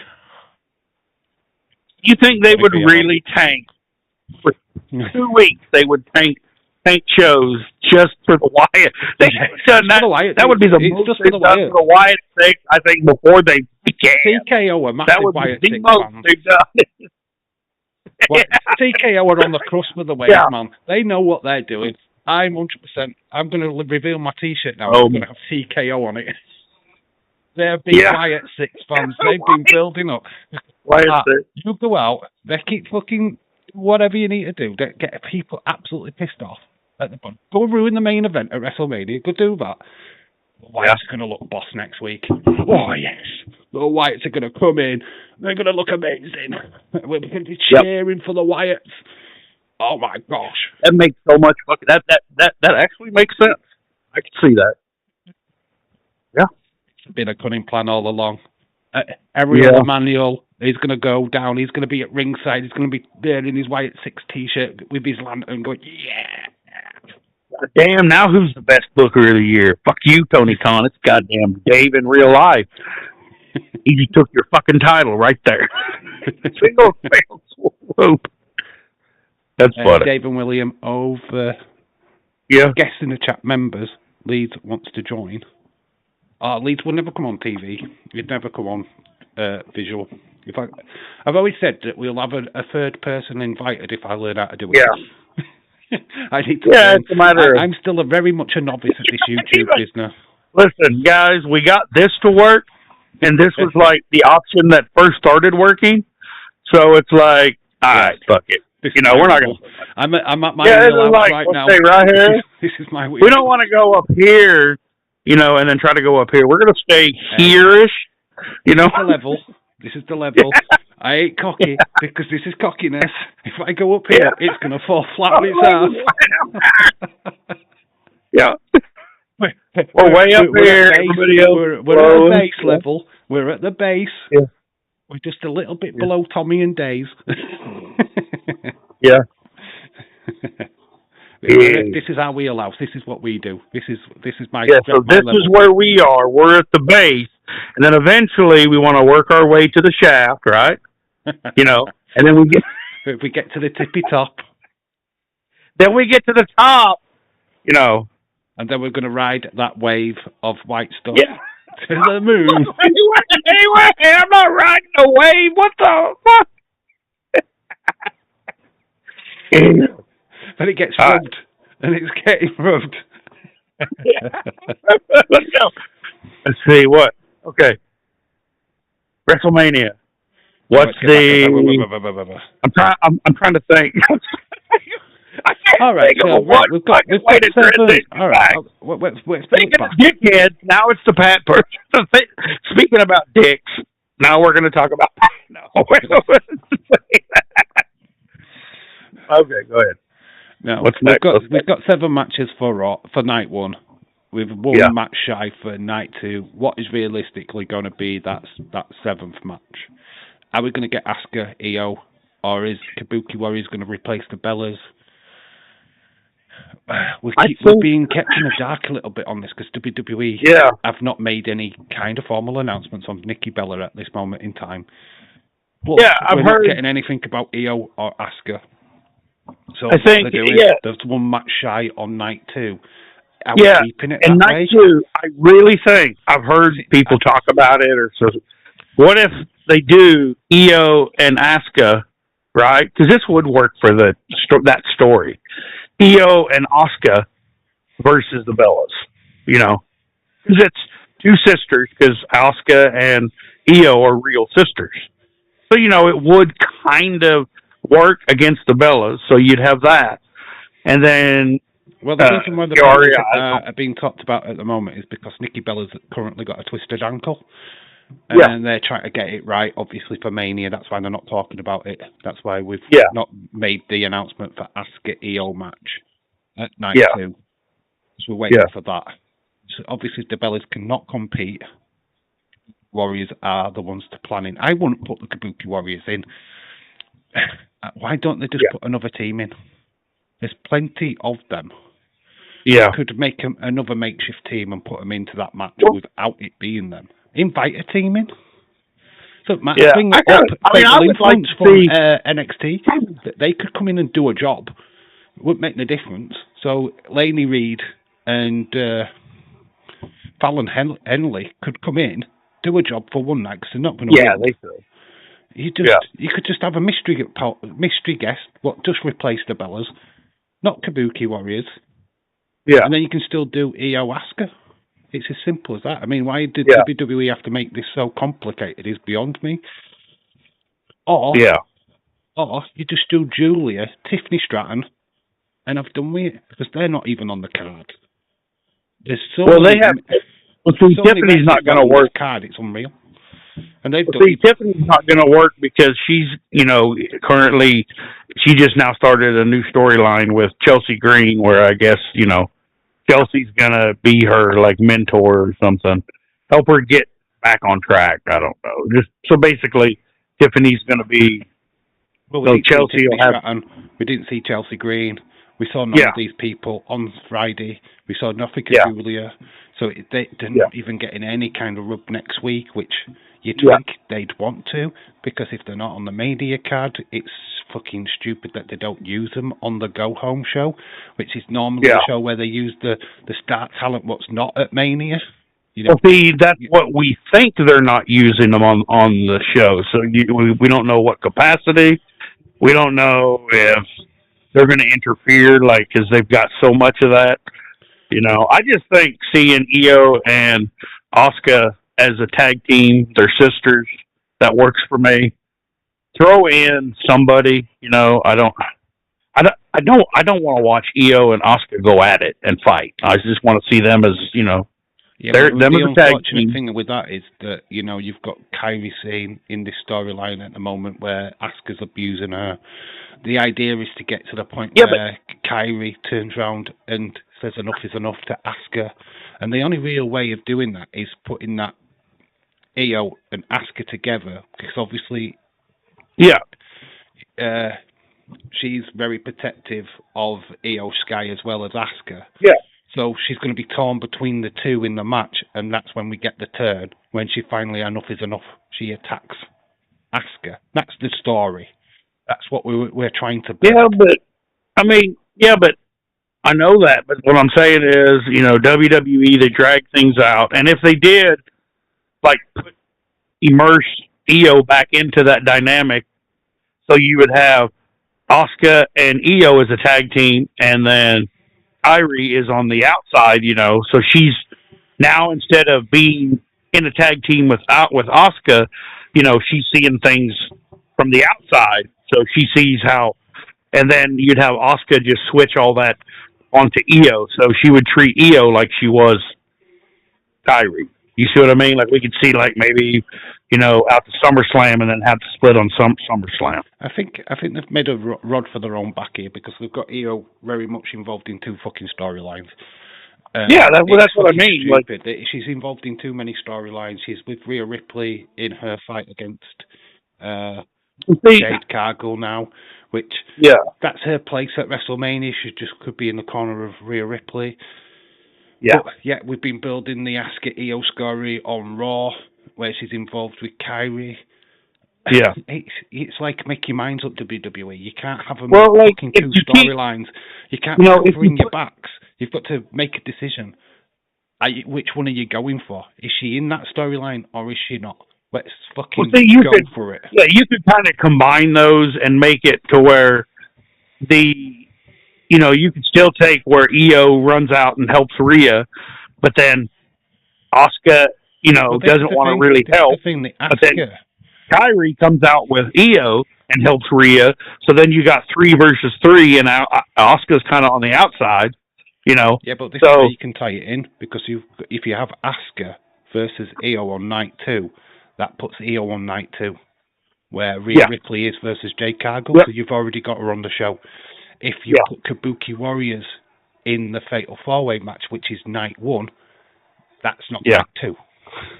I'm not saying that she can't come out night 2, but she's not going to be on the card for night 2. Yeah. Which would make more sense. So, they have they've muddied the waters way too much for me. It's like, if you haven't got the Bellas, make a decision. Because you've got Asuka doing, you've got Io Sky doing way too much. Yeah. And that's where she's making mistakes. Look at that bump she took a couple of weeks back where she landed on her fucking head. Yeah. Because she's doing too much. You run the risk of like, yes, she's the greatest, she's the best female wrestler on the roster right now. Right now. Fucking question. You don't want to overwork her. You don't want to give her too much to do. She needs to have time as well. Like, well, the thing about EO too, you know, the more work they give her, the more she wants. So she's going to take it because that gets her the exposure, and that's money. I mean, in the long but run. it's not going to be good. Yeah, that's. I mean, that's. See this in AEW where their wrestlers are overworked. They're fucking wrestling on fucking. Well, Kenny Omega's a classic example. He needed surgery on his neck. Yeah. And he was wrestling for fucking 5 or 6 years with this same injury because he was scared to miss a date. Yeah. And that should not be a fucking case. Yeah. Do you know what I mean? If you need to have neck surgery, you go and have neck surgery. End of. Yeah. You know, but if I miss that date, I'm not going to be on the top spot. Yeah. I don't know. I mean, they got WWE used to have the wellness policy, and I don't know how much that's even mattering anymore because if AEW is pushing out that kind of content, apparently WWE is watching. So if they're pushing that content and it's working with crowds, you know, maybe WWE is in a panic and they're pushing their talent to go do more than what they should be doing. They're not protecting them, you know, or because I mean, EO is not Britt Baker. I'm sorry. You can say D&D, Britt Baker. They are two different athletes. EO is so much better of a wrestler, so much more endurance, so much, you know, in so much better shape. I mean, you put EO in there against Britt Baker. Britt Baker's going to look like a fucking student. She ain't going to look great.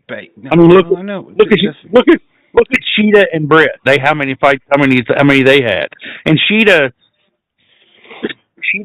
was outperforming her, and Sheeta's old. You know, she wasn't even in. You know, her anymore now. You look at you can look at talent. Yeah. And you genuinely do look, and you just think, would they work in WWE? I mean, Britt Baker has been in WWE before. Yeah. And she got squished by Nia Jax of all people, but that's because she was booked to get squished. But we see it all the time. I mean, you could bring over Chris Statlander to WWE. You can bring over Anna Jay. You could bring over Thunder Rosa, to say. Tony Storm was in WWE. She didn't do anything. Like, they didn't do anything with her, and she wasn't going to perform. What to do with her because she was this stereotypical blonde. Yeah. So what are you supposed to do? I don't know if she even came up with the character she's got now. I mean, if she had that character in WWE, we could be talking totally different because I think WWE would fucking sell. I think we can all agree. I think we can all agree that AEW does not have a creative department. I don't think they do. No, it's if they do. The creative department is the Young Bucks, Kenny Omega, Tony Khan. It has to be like. Yeah.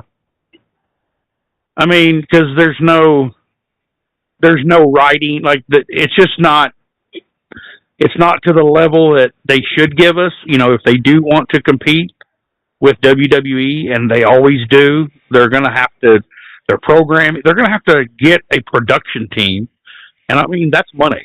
They're going to have to start making money and not just rely on TK's daddy. The fan base at AEW know that there's a problem with the female division and that it doesn't get TV time. But yet they sit there and they don't give a allow shit. it to fucking happen. Because they don't fucking care. They could make their voices heard. They're very fucking loud at going, AEW, fucking shout for Thunder Rosa. Shout for fucking Velvet's, Red Velvet or whatever. Shout for Blue, Sky Blue. Well, it's like, don't tune out. Shout for these people. Make it known. Don't tune out and don't, the crowd that is there, the fan base that is there, we learned how valuable that crowd is in the pandemic. That taught us crazy ass lesson of how important we are for what we see on TV. We saw how important when Cody Rhodes was getting replaced by fucking The Rock. Yeah, but what does Crowd anyone? went fucking No one's ever ballistic. come together after that. It's like that was a test, and then I was on the. I wanted to see The Rock and Roman because I knew ahead of schedule. I knew that we're not going to get that again. We could always have Cody Roman whenever we felt like it. Yeah, but I think what the problem was is that we built the story. Yeah, Built the fucking story. We've been selling the fucking story. Them not to do the fucking story was kind of like, what the fuck? Why mention the story then? Why have we got Cody going, I'm going to complete the story and get the title back from my daddy. The title hit he never won. Why do all that? And then go, by the way, you're going to go for the other one? What? We're going Rock and Roman. Huh? What? Yeah. It's like, but you've had me cut these promos about the fucking story, and you're going to do this? No, yeah, the reason why the people were pissed is because we just wasted. It's like now we're pissed because we've just wasted this entire angle of this family coming in. Randy, I've gone to, there's not only one wrestling family in wrestling, and then you get Pat McAfee. We got pissed off when it was Travis Scott the year before. But it has to be drugs, doesn't it? It has to be some kind of influence, narcotics, some kind of influence that's fucking these people up. And these are the people that have creative control, and they have control of everything. And it's like everybody makes jokes about Tony Khan and his cocaine habit, but it's like he really does have a cocaine habit. I would love to be in that office. I would love to have been in the office when Triple H, Paul Levesque, took the call from TKO. We've got a fantastic idea for you, Paul. We're running this fucking storyline about Randy Orton having a family, and he's going to bring somebody in. Yeah. ESPN's been on the call. They've been saying, can we use Pat McAfee at WrestleMania, please? Yeah. Why don't we use him? Two birds with one stone. We please ESPN, and we get Pat McAfee in the storyline. What do you think, Paul Levesque? Yeah. And Paul Levesque sat there and go, oh, that's a brilliant idea. No, if he was a proper booker back in the day, it would have been, go fuck yourself and put the fucking phone down. Because that's what I would have done. It's like, no, go fuck yourself. Do you know wrestling? No, you don't. Fuck off. Yep. I will put Pat McAfee on the commentary team. Yes, sure, no problem. But I'm putting him in this storyline. Go fuck yourself. You don't know wrestling. I don't come into your job and tell you what to do, so don't fucking tell me my job. Fuck off. But that's if that's risk you getting the sack, then you get the fucking sack. Because for me, taking that shit was the worst thing Paul Levesque did. He should have said fuck off. Simple as. That story, that ain't happening, pal. Sorry. That's the only thing he failed at for me, is he said, oh yes, I'll do that storyline. That sounds brilliant, TKO. Oh, God. You know that's what was said. And he fucking said it like that. We know he took it all. He bent down and went, oh, put it in my ass, please. Put it in my ass. Put it in my ass. Put it in my ass. That's the problem. That's what the wrestling fans are faced with, and that's what people are pissed at, is that Paul Levesque is supposed to be a person of wrestling, knows the business. TKO, Emmanuel, does not know the fucking business, has not even spent more than a fucking year or 2 years in the fucking business, should get his nose out of the fucking business, because it's not his job. Go back to UFC, go fuck with them. Well, but see, when all this started, shit from him. I bet Dana White goes, fuck off. See, when all this started with the whole endeavor, Vince McMahon, WWE, even after Vince McMahon resigned, was supposed to be WWE handles everything in-house, so anything we get on the show, anything we get within wrestling is handled by WWE. Well, then Endeavor introduced the TKO board and all this good shit. Put the Rock Endeavor on the TKO board. The Rock intervened 2 years ago. Then we had him intervene last year. Yeah. Yada. Because they think they know wrestling. Well, Rock does. Yeah. At least Rock has a level of what's right and what's wrong in wrestling. Yeah. Obviously, the Travis Scott was a massive misstep at WrestleMania. But my question is, how does the board president go from Vince McMahon to The Rock and then to Ari Emanuel? I mean, no offense to, Rock fans or anybody, but these are still Vince McMahon people, you know? Yeah. I mean, aren't they all people that work for Vince McMahon? Well, Emmanuel, they had arguments. Emmanuel only worked with Vince McMahon. He's the only reason why that deal broke. Yeah. Vince McMahon was brought back in to broker the deal between them and TKO and Devon. Yeah. That's the only reason why it was brought back. It was never brought back for TV. Once the deal was done, Vince Emmanuel got rid of Vince. Yeah. We don't need you now. You brokered the deal. You can fuck off. Of course. Yeah. They kicked him off the board. They bought him out. Simple as. Bye-bye. See you later. Well, that's the thing. They didn't buy him up off the board. He's still got a stake. He's got stakes. The Vince McMahon, like Stephanie and Lyndon, they still have they're still on the board. They still show up to meetings. It's not just where Emmanuel says, no, you can't show up now. They have viable shares in TKO. They just can't tell Ari Emanuel what to do. Yeah. He can look and say to them. Yeah. They can't sway his decision. Yeah, I get what you're saying. But see, and really, if you think about it, how much are they going to risk their shares? Pat McAfee back. Yeah. I'm not saying it was. I'm joking. I'm saying we're just building toward. Okay, if Vince McMahon, these are facts. If Janelle Grant, April 2nd, filed another civil suit, saying that Brock, alleging what Brock Lesnar, was propositioning her, and then Vince McMahon made her the same story, and then they were in contact, and she was to show him, do sexual things, sexual acts, whatever. So she brought that up again when Brock Lesnar was supposed to be vindicated. Well, April 2nd, those were filed again, and now Brock Lesnar is going to go all the way to SummerSlam. So how's that going to work? And then this is going to then give, if this comes back out, then, which it's just going to make the case look weaker. The Janelle Grant thing will never go away. Well, that's what I'm saying, but it's going to weaken the case. It's going to weaken the case against Vince McMahon, because then that's going to weaken it, and then the case gets dropped. Vince ain't waiting. He resigned. He wasn't fired. He resigned, and he still but that gives him an action to go through.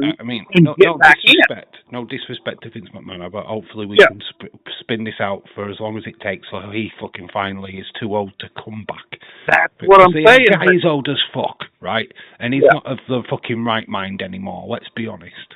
That guy is fucking too fucking loaves of bread short. There's my dog's ass. Good dog's ass. Oh my God, are you playing with its asshole? Sorry. That's where the conversation has just got, guys. Start talking about Vince, and then William Ency starts fingering an asshole live on TV. Yeah, kind of like, well, we're getting closer and closer to what we don't want to talk about, because Bo's gonna. Yeah, we're not going to tip over to all of that shit, to be honest. Yeah. I don't really want to get into the Janelle Grant stuff, because it's alleged. It's still alleged. It's not fact yet. It's not fact. Yeah. And as much as we can say it's fact, it's not fact. I just don't want McMahon. I don't want Vince, but it opens the gate for a possible return. Vince, but what's he going to do? What is Vince going to do to WWE in 2027? What is he going to do? No. How can he return? Because he will return in creative. He will return back on TV, because that's an egotistical part of his character. His DNA. He's going to come back, but what will he improve to this product? Absolutely fuck He won't improve nothing. He won't. Yeah, he's not going to improve anything. He's just going to be a waste of time. What's he going to do? Yeah. Oh, let's have the fat people back, and we can have a fun at laugh at them. Oh, this is going to be world champion because he's fat. Yeah. Yeah, so I mean, you're right, but that's what I don't want. I want.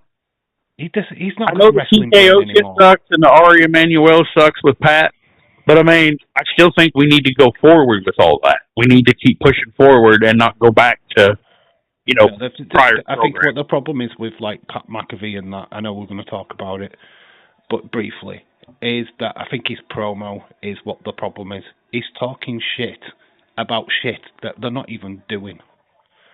He's trying to bring the attitude error, or saying that this product is not got an edge, not got this. He's coming out flipping off the fans. What is that about? And then he announces that there's 25% off of WrestleMania tickets. It's like, what is this shit? What do you want the fans to like you or hate you, or what's going off here? Where's this character come from? 25% is $250 for every $1,000. So you're still paying $750 bucks for a fucking lot of money. There's no doubt about that. But we've got Pat McAfee, what's gone from yeeting on the fucking tabletops, being the fucking biggest mark on fucking planet Earth, to now being the biggest douchebag within seconds. And it is literally in seconds. Hey, how do you go from when he walked in? It's like Cody was right when he mentioned it in the promo, which it's a forgettable promo, but it's right. How have you been that person stood on the desk geeting with Jey Uso, and now you're going, oh, wrestling sucks, all fans suck. Yeah. How do you do that? How is that possible? You're making a fucking mockery of the product. You're making a mockery of pro wrestling as a whole, and that's not just at WWE level, that's at AEW, that's at MLW, that's at NWA level, that's independent level. You have taken the piss out of the entire sports entertainment world, which is pro wrestling in a nutshell. You can't fucking do that. It's not, oh, I'm going to score points over the IWC. No, you're going to be lucky that you'll be able to walk the fucking streets if you really piss the wrong the IWC crowd, because there's some of them are fucking nutjacks who will fucking slice and dice. There is some fucking nutjacks in the IWC. We've got stalkers. We've got people that go into people's houses. I mean, we got all these. You really want to piss these people off? Are you fucking insane? Have you that motherfucker that grabbed that motherfucker that grabbed Liv's tit? Yeah, that son of a bitch is gonna come after you now. He's gonna grab your fucking tit, motherfucker. What are you gonna think about that? His balls, not his tits. And see, the next time you go check your fucking mail at your house, what's gonna happen? Yeah, paparazzi. You think paparazzi? They're gonna be the pokerazzi. You're gonna get dominated. You're opening it up a fucking world of hate, because the IWC, especially in America, is fucking huge. It's not massive here in the UK. We've got a crowd. Yeah, in here we've got a crowd. We're not. We're how can I say? We're about 25% of the IWC in Hall. I don't think it's massive here in the UK. I mean, yes, it is with kids, but as an adult, I don't think there's many like 48 plus. You know what I mean? Yeah, no. We can't now here, like, you know, we don't hide as like wrestling fans. You'll run outside. You can tell, like, every WrestleMania, if someone, or even on nights, people get mad. Like, we're invested. Like, you know, fans here, you know, it'll be, did you see that fucking match? Yeah. Especially with The Undertaker and Brock. That was, people were yelling whenever. Average wrestling show in America, how many 35-year-olds are in the crowd? 25 to 35-year-olds. Yeah, it's kind of not that demographic in this country, but we have a demographic, but I don't think it's that. I think it is younger kids. It's associated with more younger kids in the UK. Obviously, we have adult fans. I'm not saying we haven't, but I don't think it's as huge as America. You know, percentage-wise, not in, like, amount of people. Well, that's like Days. You know, Days does his programming for kids, and he programs it for kids, but what he doesn't realize is kids, kids will watch wrestling and they get into it, but it's nowhere near like once you're adults and you're teen. I mean, mostly it's that, hey, we're done with college now, or, you know, we're working families. I mean, we could just, I mean, everybody's so passionate, you know, just I'm going to give credit to Days here, is that he started his channel, Toy Hunts, generally going after the kid audience. He knew where his audience target was at the beginning, kids. He knew what he was going for, doing the dabs, doing the stuff with Tommy, going to the wrestle shop, doing the videos with the slides and doing wrestling moves, doing all these stupid videos, because he knew what his target audience was. He knew what he was going after. He had a game plan. Now he's getting older. Some of them fans are now Yeah. getting older, so he's trying to change the way he's doing stuff. So the toilets have gone. Hasn't got time for them anymore because he knows they're not beneficial for his channel anymore. They're not getting the numbers. Yeah. In fact, to be honest, his last toilet wasn't that great because he's out of touch with it. He's literally trying to make it funny rather than it just being funny. Yeah. Before it was just funny, and you were on a ride with him because you were joining him every day for the toilet, and it was like, oh, what's he going to find today? Oh, is he going to get that figure? Now it's kind of like he's just doing it.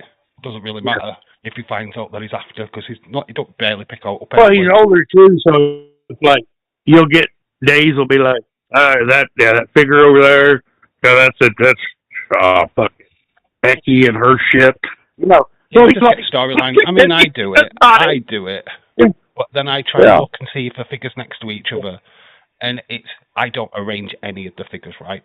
If I go into the shop, and I think a Smith's employer does it. Because you'll see Dominic next to Finn Balor, and you go, why is that there? They've got a match at WrestleMania. You go, I haven't put them there.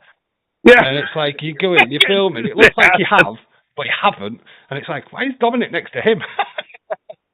Look at a match. What the hell? There's going to be carnage here in Smith's. Yeah, I mean, it's like, you come across some stuff, and you can't help yourself, and you go, right, I've got to comment on that.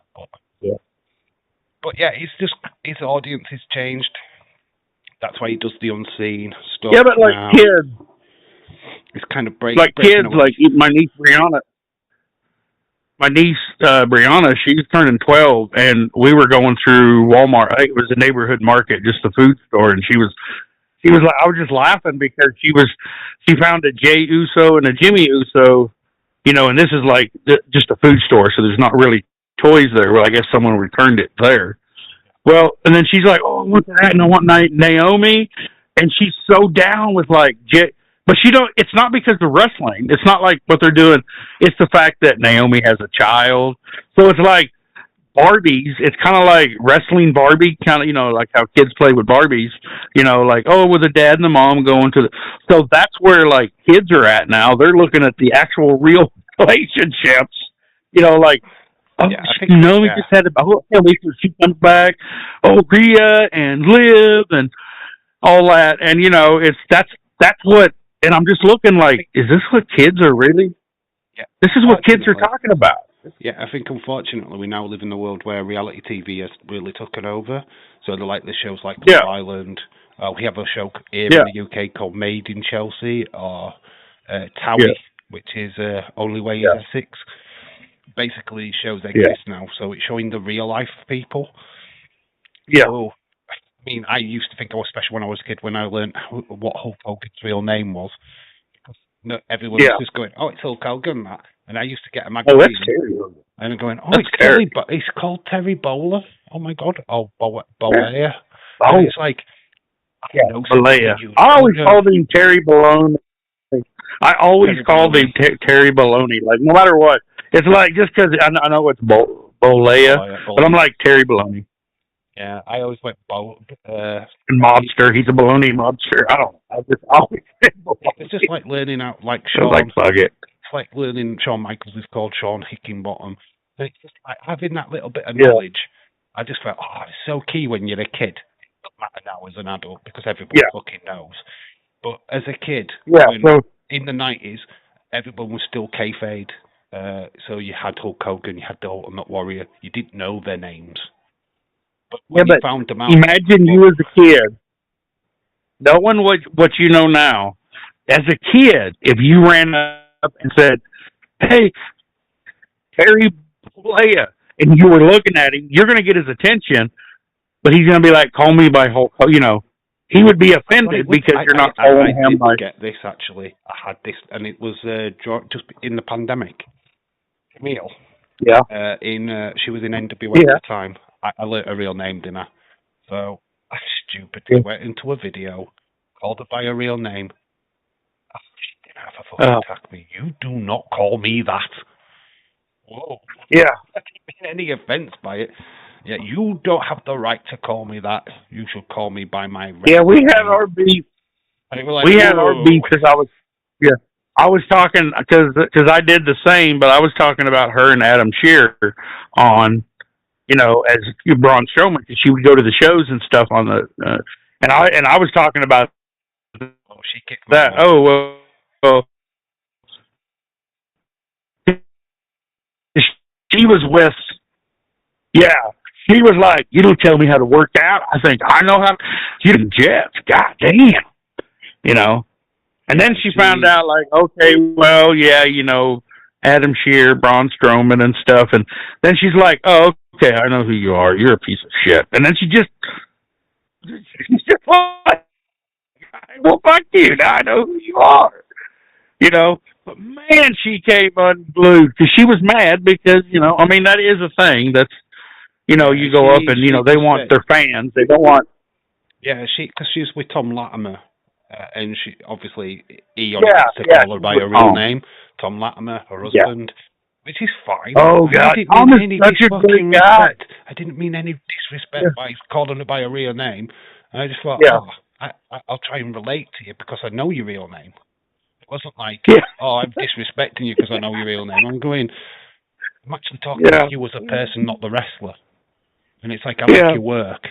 I like what you do. Look, get my name out of your mouth. Whoa, hang on. Okay.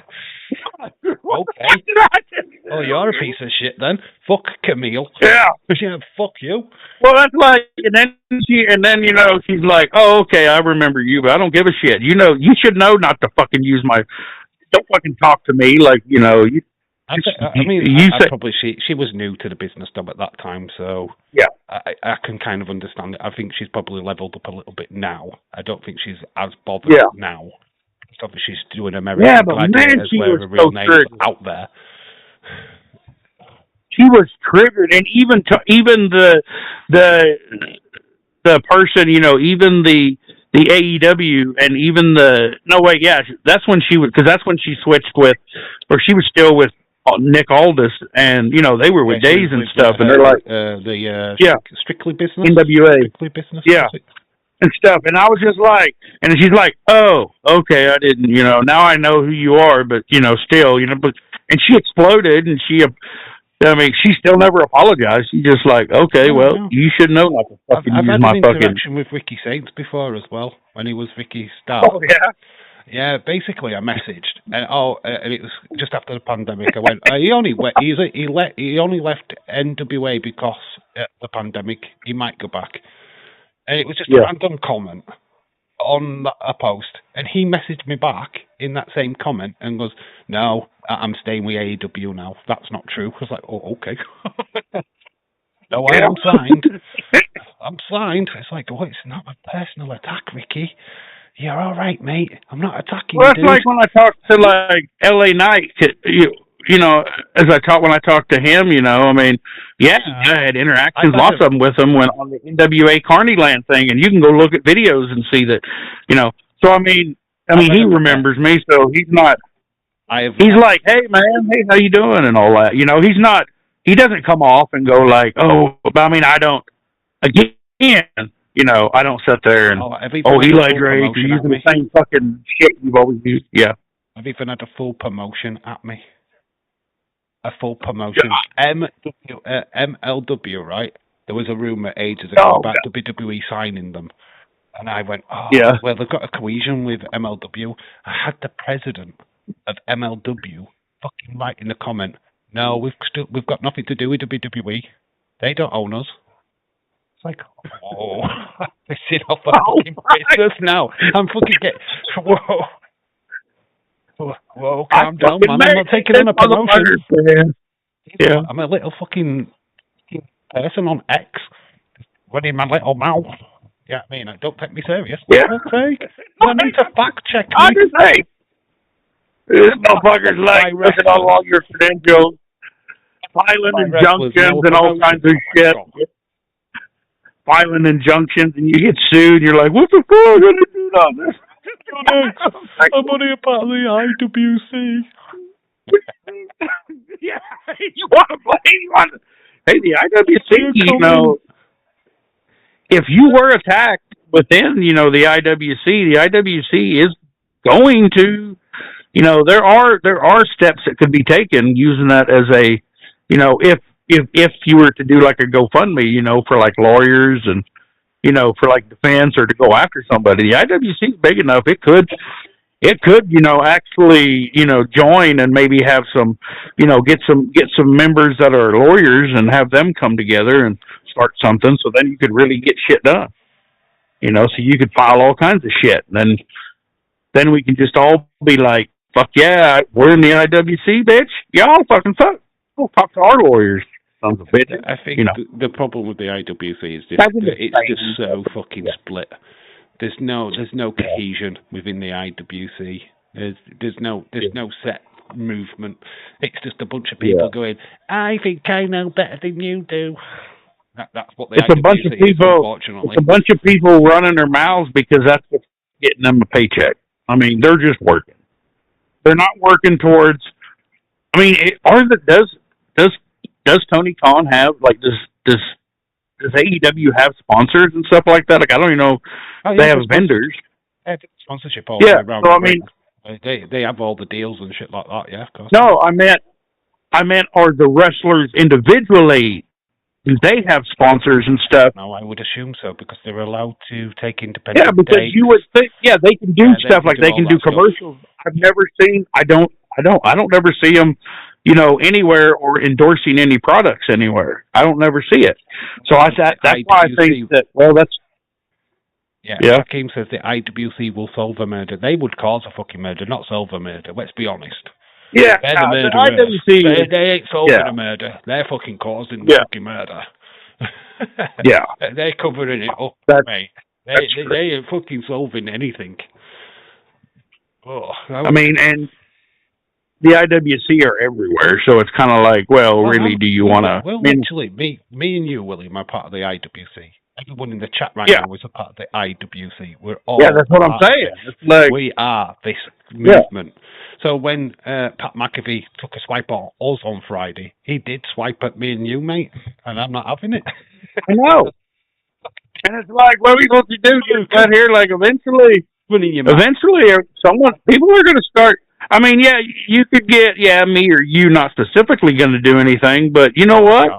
There's members that are going to fucking start doing shit. And then it's going to become, then we get dragged down the fucking hole with everybody else, or, we're the new mafia. We're the wrestling mafia, so go fuck yourself. What are you guys going to do? We control the Lord Warrior. All I can do is I'm going to start watching.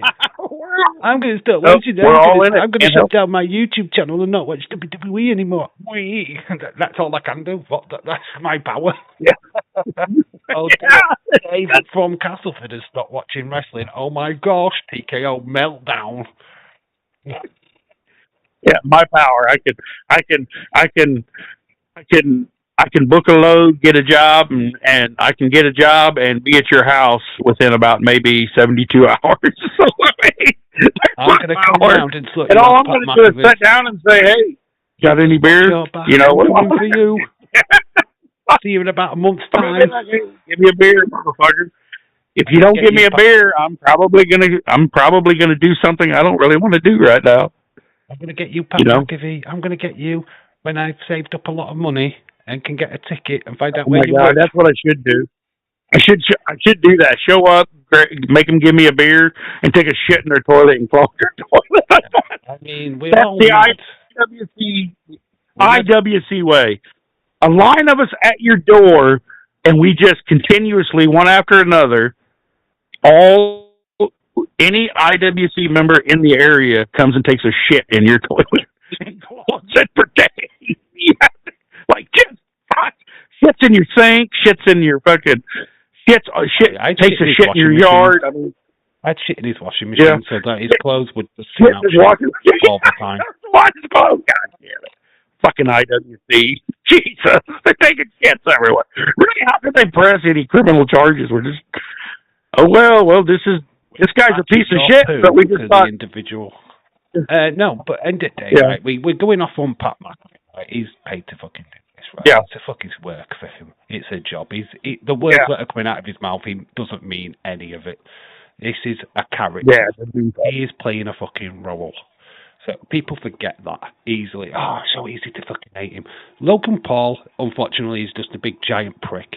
And it doesn't matter what character he plays on TV, he's just that prick. Regardless of what he does. And you know what? We all agree with that. I have forgotten about Logan Paul ever since Pat McAfee. Yeah. Pat McAfee, Logan Paul just disappeared. Logan's going, I'm a wrestler now. Yeah, Logan's like, what's Logan's going to have to try to do something? He's going to have to show up and be a jackass, you know. So, you know, he's going to interfere somewhere. He's going to have to. There's like, no one gives a fuck. Like, Logan, who? What? Who are you again? Pat motherfucker. Oh, it's like, I mean, look, at the end of the day, it's a shit angle that they're running. That's all that it is. It's shit. It's a work. True. We know it's a work. We can see it a million miles away. It's to try and make Randy the bad guy, so we're not cheering Randy at WrestleMania, right? So we're cheering the babyface, the ultimate babyface, which is Cody Rhodes. That's what we're ultimately leading to. Yeah, but Dave, you know, remember 3 weeks ago or so, the podcast that, you know, we were saying, how do you make, remember, Randy? That was the big thing in chat. How do we make, and even with your stream, how do we make people boo Randy? Well, we did it. I mean, you couldn't get banned. They watched the pod. And that's, they watched that where, like, Vince, but Emmanuel, are you watching, mate? Yeah. They watched it and said, wait a second, we can't bring it over here. I know. Because right after that, all of a sudden, it's like, we got where Randy Orton's call, so it's, you know, and then there's that thing where there's a story out where I don't know if it's true, I don't think it is, but they were going to have Vince be, you know, originally they wanted Vince to be the one Randy called. And it's like, well, who can we get to make this the worst? They got it. You know, they got the guy. Fucking. So actually, Dave, we got to be careful they don't blame us for that shit, because you can go back and look at the timeline and, damn, you know. I have got a influencers. I've got a confession. I did get a phone call 2 weeks ago after the podcast from TKO. Yeah. They asked me who I should recommend for the phone call.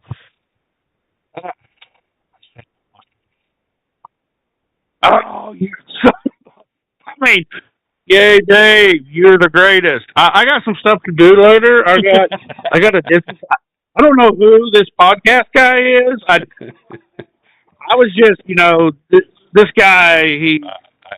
Don't come at me, IWC. I didn't fucking do it. It was, you know, I had nothing to do with it. A disclaimer. He waved dollar bills in my face, and I couldn't say no. Money. It's all about the money. Yeah. Would be so hilarious. That would be right. You know what I should do on the channel? Yeah. And I should actually do this and be the fucking lover of this storyline and be the opposite of every fucker else. Yeah. I was thinking about it. How could I put a positive spin to this and actually be the one what's positive and go, no, I'm fucking TKO. I've got the T-shirts. I'm branded. Boom, boom, boom. I love this storyline. Go, Pat. Go, Pat. Yeah, if you don't like Pat, fuck you. I should just do that. I was thinking about it, and I'm thinking, I should actually just go with the flow with this and piss people off. Yeah. Get that fucking heat. And that's, drive people in because they want to tell me how bad I am. As I just said, you know, we did have that was on our podcast, and then it's in your chat. All the people can go back. You can use it as verification that, you know, the one who said, hey, I'm one of the one of the told. I want it official. You can make anything story, and everybody. I mean, how are they going to fucking say it didn't happen? My community to know. Officially, I want more celebrities in wrestling. Yeah. I am not going to rest until every single match at a PLE has a celebrity involved. We need like comedians too, so we got to have like Jim Gaffigan. He needs to come in. He needs to come in and wrestle. Who do we want? Gunther and Jim Gaffigan. Yeah, we need that. James Corden. We need chat show host. Yes. He comes in. He's going to wrestle Jelly Roll. Who else can we have? Lewis Capaldi could come in. He's a singer in the UK. We need more UK celebrities. So Michelle Gemma Collins, you won't know who she is. But UK What did they ever audience do? will- Whatever happened to what's his name? Whatever happened to the UK Trump? What's his name? Is he still around? Boris Johnson. Yeah, Boris Johnson versus Donald Trump. That's what we need. That would be class. Hey? He's got the worst hair. Yeah. Yeah. His hair match. Donald Trump has to lose his toupee. Help itself. UK Trump versus the Donald. The Don. The Don. You know. Yeah, oh, the Don. Okay. UK versus USA celebrity battle. Oh, I want it now. I want this now. I just want to watch it. I want this. I am now looking forward to all the celebrity stuff at WrestleMania because I want to build the ultimate celebrity wrestling pay-per-view of all of the times. Yeah. Cardi B. See, we know like we're gonna get Cardi B and what Hollywood? What about like Drew Barrymore? I absolutely love the contrast though from the UK to America. You would bring Cardi B, fucking Sexy Red. We would bring. Oh, who have we got? Who's English? Who's singing? Lupa, probably. It'd be like, no, you can't do that, man. She's too sexy for the Brits. Yeah, she's too sexy for the Brits. You know what? She's way too hot. Yeah, I can't use her. Daze is getting ready for his WrestleMania 8 watch along. I'm not watching.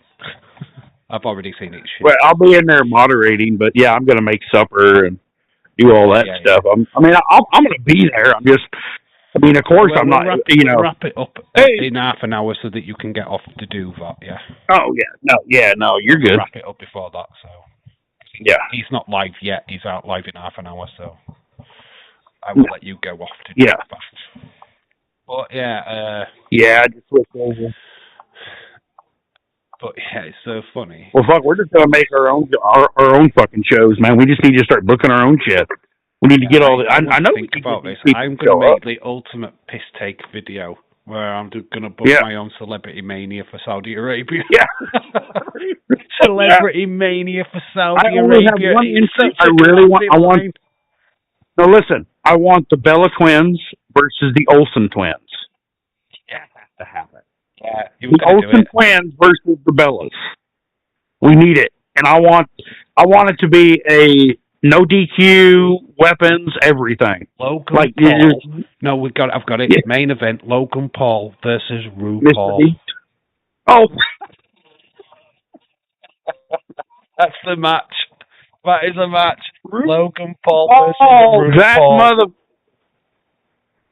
Yeah, but like RuPaul is like she's into combat sports. You know that, right? Yeah, he's fucking fire. Like RuPaul trains is like a 4th degree black belt or some shit in Taekwondo. Watching Logan Paul get absolutely beaten up by a drag queen. That just sells itself. It's Logan Paul getting beaten up by a drag queen. Please, can I put people think that RuPaul, she's not RuPaul's a goddamn fucking she's a real badass. Like the Joe Rogan show and stuff. Like full drag though. Yeah.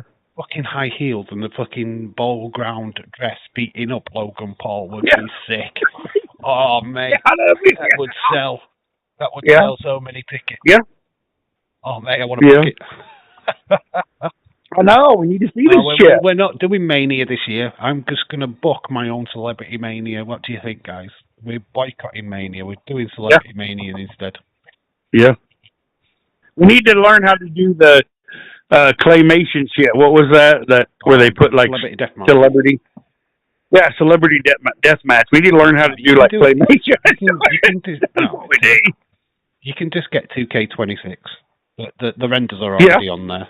You can get RuPaul. Oh yeah. You can get all of that shit on there. The creators bit, they're all on there. The celebrities, the horror characters, and all that crap. You can get them all. You can download them all on there anyway. So it's easy. Well, there you go. Yeah. It's easy to do. So it's not a problem. Yeah. It's fun. I just find that so much fun. Oh.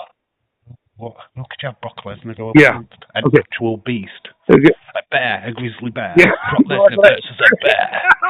Brock Lesnar. He's the beast. Yeah, I put Brock Lesnar up against beast incarnate, the grizzly bear. Yeah, and then like Brock Lesnar's like, "Are you fucking kidding me? I'm gonna die. I am not fucking gonna fight." In a and Brock Lesnar like, "No, he's gonna try." That's what you he do. would try. To protect Yeah. the crowd, they've got him in a cell match. You want to put hell in his cell? He can't fucking get out. Brock Lesnar in there with a bear. I would do that, but you know, I'm not going to be trying to fight the bear. I'm going to be doing a different F word. I'm going to get that bear fucking tackle. I mean, but I don't know if Brock Lesnar has that wherewithal. You know, I think he's going to be like, oh, I don't want no one to see me or some shit. You know. But I mean, that could be fun. Wait. WrestleMania. Yeah, we gotta finish it. All right, okay. WrestleMania. What's Mania? What's top Mania? Mania. Where can we go? What haven't we talked about yet? I don't really want to talk about Jay Cargill. That's the fucking thing. We haven't talked. We haven't. We ran on like we were fucking just having a beer at a bar and fucking. That is this podcast. That is the podcast. We're just we're not. I don't give a fuck. Taking the piss out of everything, not giving a fuck. Yeah, but that's the whole point. That's why I want people to tune in, because that's what the draw is with podcast, with Wrestling Days as podcast. Is that they don't talk about wrestling. It's Wrestling Escape Pod. Yeah. They talk everything other than wrestling. Well, I think this is more of an escape for wrestling than that, the musicals and shit, because you know you want to talk about like the stupid shit, like the Trump versus Boris. You know, we're keeping it very much wrestling related. That's the that's what I mean. Like, it's still there. We don't sway from wrestling that often. We just we're keeping it grounded. We just go batshit crazy with what we're talking about. But usually the conversation is about wrestling. I'm not going. Well, that's because that's what we want. Did you see that theater show where the guy did but that's our audience. That's what we do. Yeah, well, that's the audience. No condemnation to Tommy and Dave. What they do it's special and it's what they do. We just don't do that shit. You know, I don't discredit what Dave and Tommy do. I know I don't watch anymore, but that's on me. That's not on them.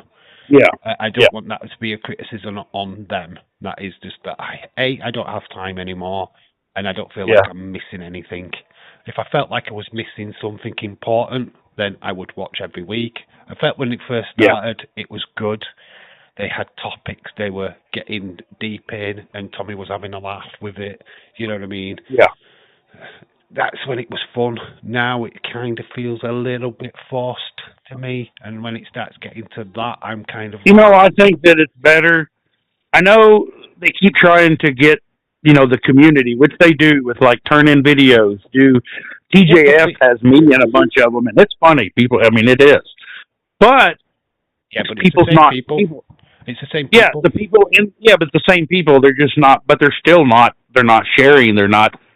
And I just think it's better when sharing is Dave and Tommy, just those two going off and doing their own thing. That's entertaining to me, because I love watching Dave be miserable and Tommy talks about musicals, and he's like, Dave knows what he's doing. Yeah, this is the thing. Yeah, that's what I mean. But he knows what he's doing. Yeah, Tommy knows what he's doing.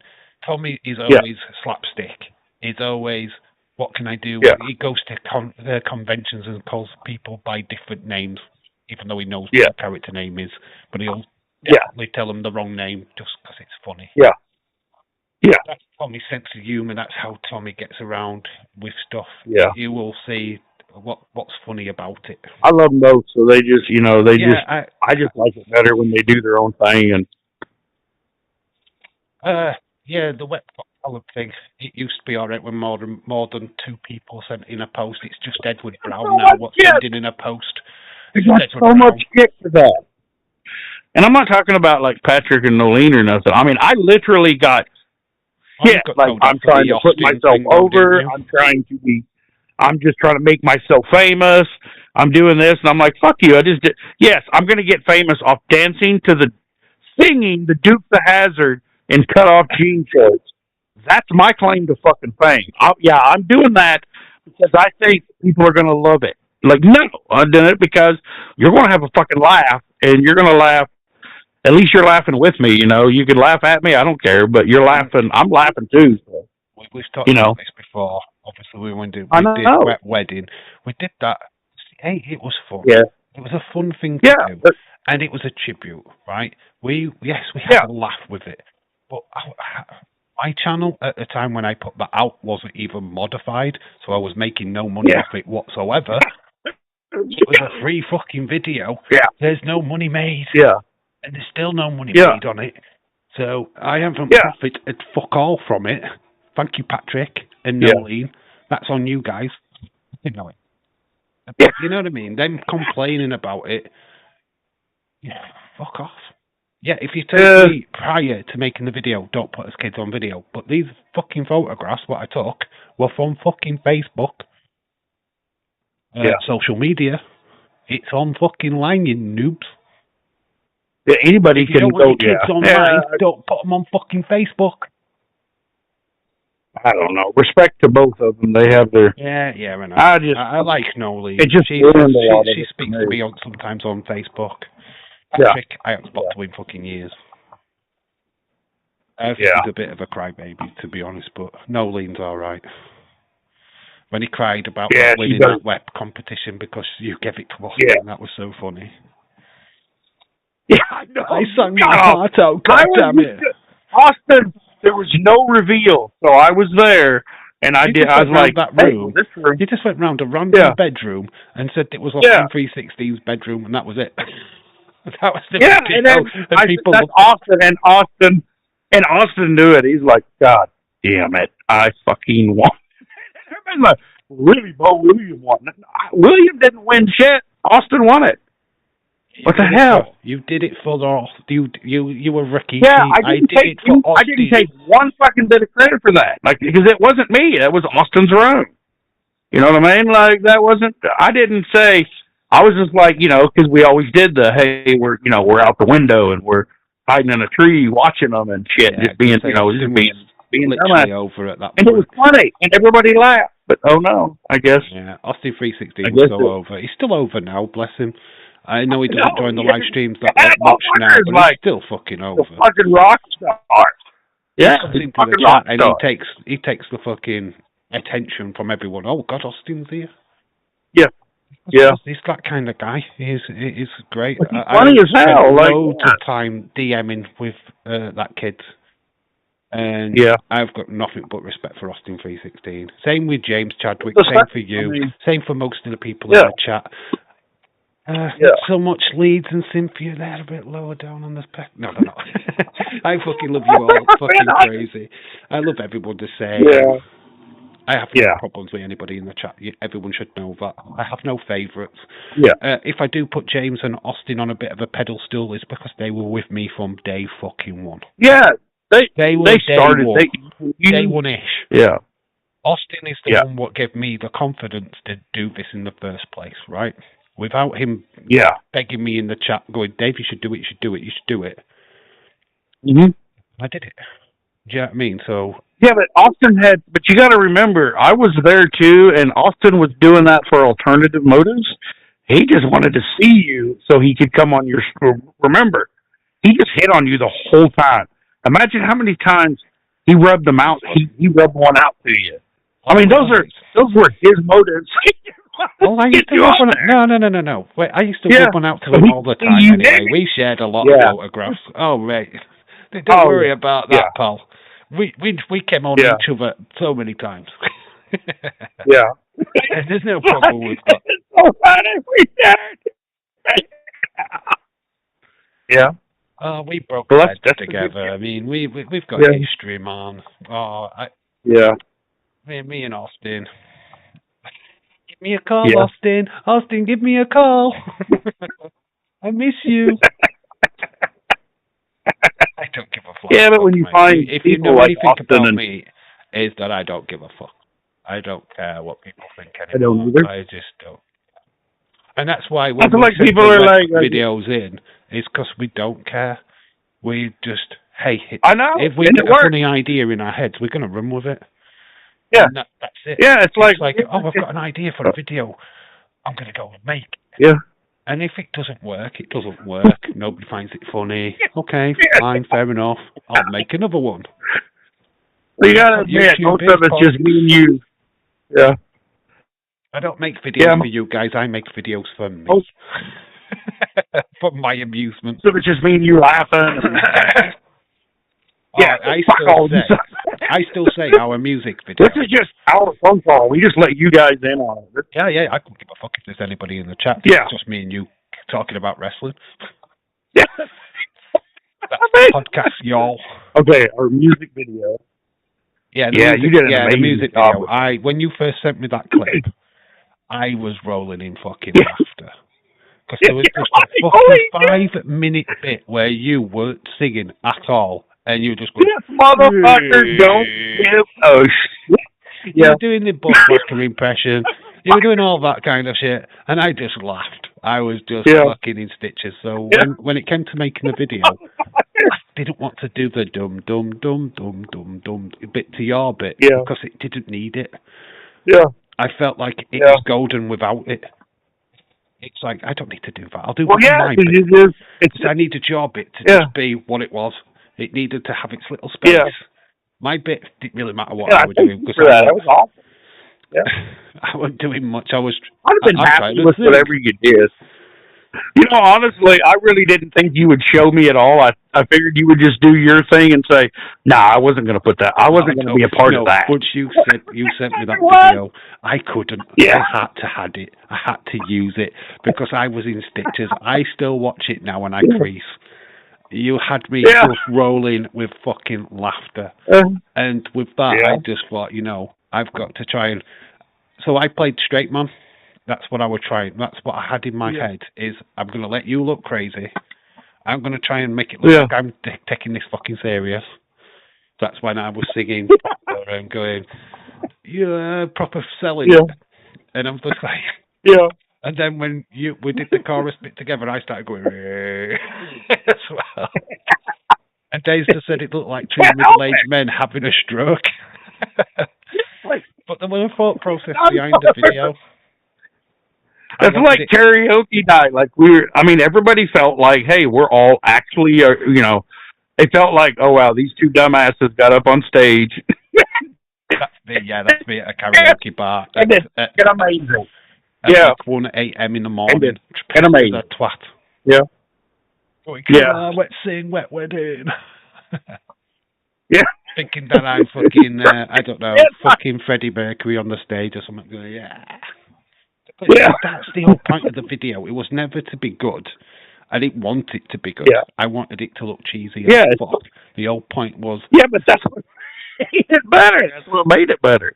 Yeah, I wanted it was awesome. As authentic as it needed to be. I wanted the people to laugh as much as I laughed when I first saw the video. You're part of the video, and I just thought, to be honest, I felt like I couldn't compete. To be honest, when I was doing my bit, I'm thinking, this could be me being in it. I should just post this. Nah, you had to be in it. That's the point. When I was doing my bit, I'm thinking, how can I get it to the level of Hensey? How can I get there? Because I needed to get there. I was like thinking, how can I compete? I don't want to look like I'm taking it serious. For one day, but you got to get in my mind, and you don't need to do that. If I get into your mind, I'd think I'd go to a psych ward afterwards. I'd be locking myself into a mental institution. I'd be asking people to get me a straight jacket. I'd be going, please lock me up. Take me away now. Out of here. 5 seconds have been in your mind. Oh no! No, mate. Well, see, I get so many because of anxiety and depression and stuff. I get such randomness, but just random thoughts. But it's never like kill yourself, you're a piece of shit. It's like cows with socks. I wonder what kind of cows put a cow where just dumb shit that you just like. What the fuck am I thinking about that for? That's kind of where my mind goes. It's just kind of like just random. Okay, what does that mean? Yeah, just random. I mean, to be honest, my mindset is when I'm not doing YouTube, I'm thinking about YouTube. I do find myself at work going, well, what's the next video going to be? and I am trying to plot, and I'm I'm trying not to come like, up with something what's original, and it never works out. It's just like when I come up with an original idea, I try it, and nobody watches it. It's like I've tried something new, I tried something what's funny, and nobody watched it. Why? see, I'm afraid that if I was to do that on my channel, just, you know, I was testing like the water, doing like like trucking, but it just turned out into me being psychotic, and probably I was afraid. I mean, like I would honestly see like white coats everywhere. So I was kind of like, are they looking for me? Maybe I should quit talking. Just shut the fuck up, William. Shut the fuck up. They're right over there. You know, like they're looking for me now. So I am literally more random in real life than what I am on camera. I am totally random in real life. My mind, when I'm on my own, I can think of about a billion things, but when it comes to being on camera, ask anybody I'm not that knows doing it. Yeah.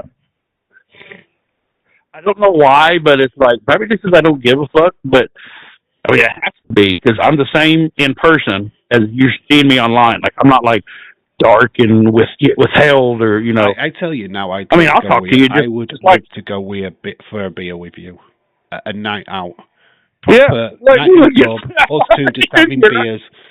I think we'd have a fucking blast, mate. I think we'd just fucking... We wouldn't stop laughing. Yeah, that's the thing, you know.